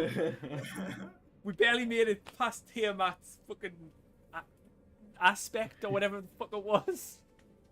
Okay, well, to drive it in even... Nah, I'll keep that for next session. Alright, that is session 10 of the Change of Asmodeus Revised. I hope the viewers and VOD watchers enjoyed. If you watched to this point, please leave a like or anything, a follow, whatever.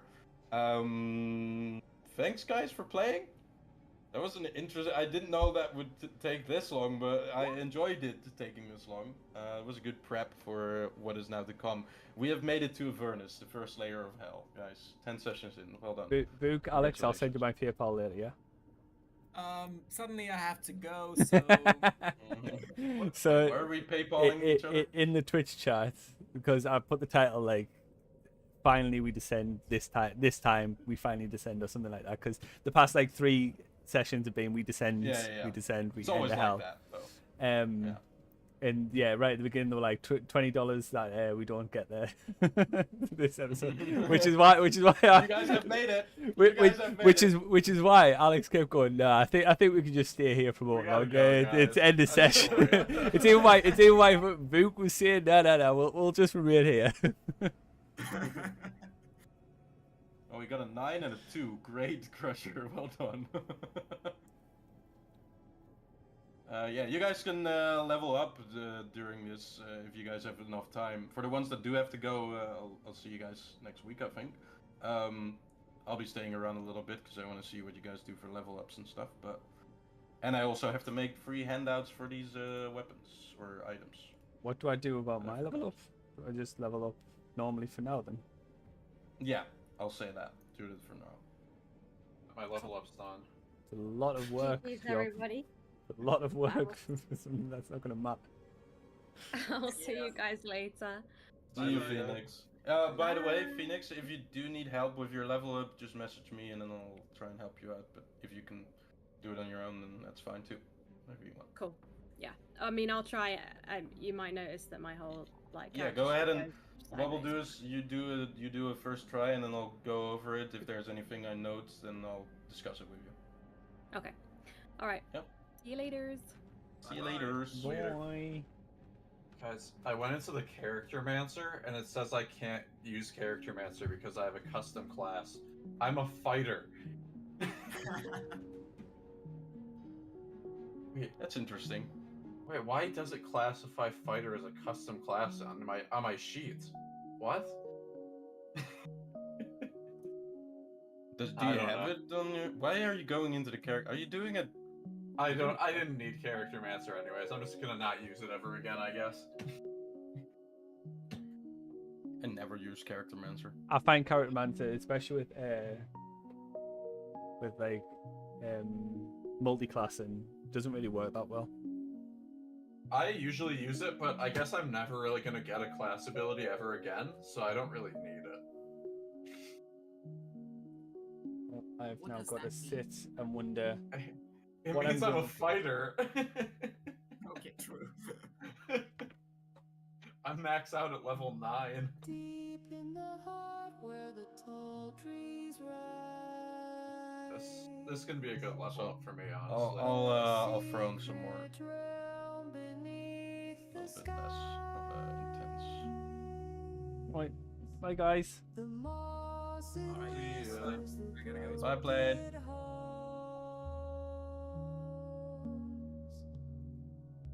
A woodland song where magic drums.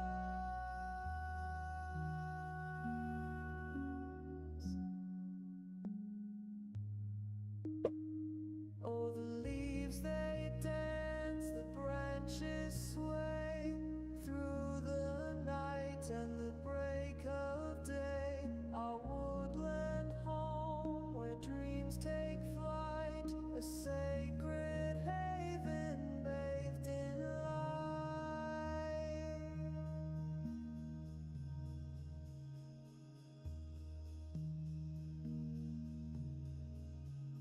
The mushrooms glow in a silver ring. The forest breathes as the songbirds sing.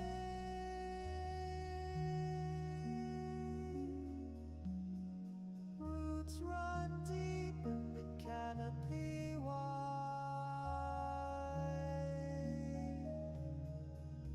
A timeless world where we reside.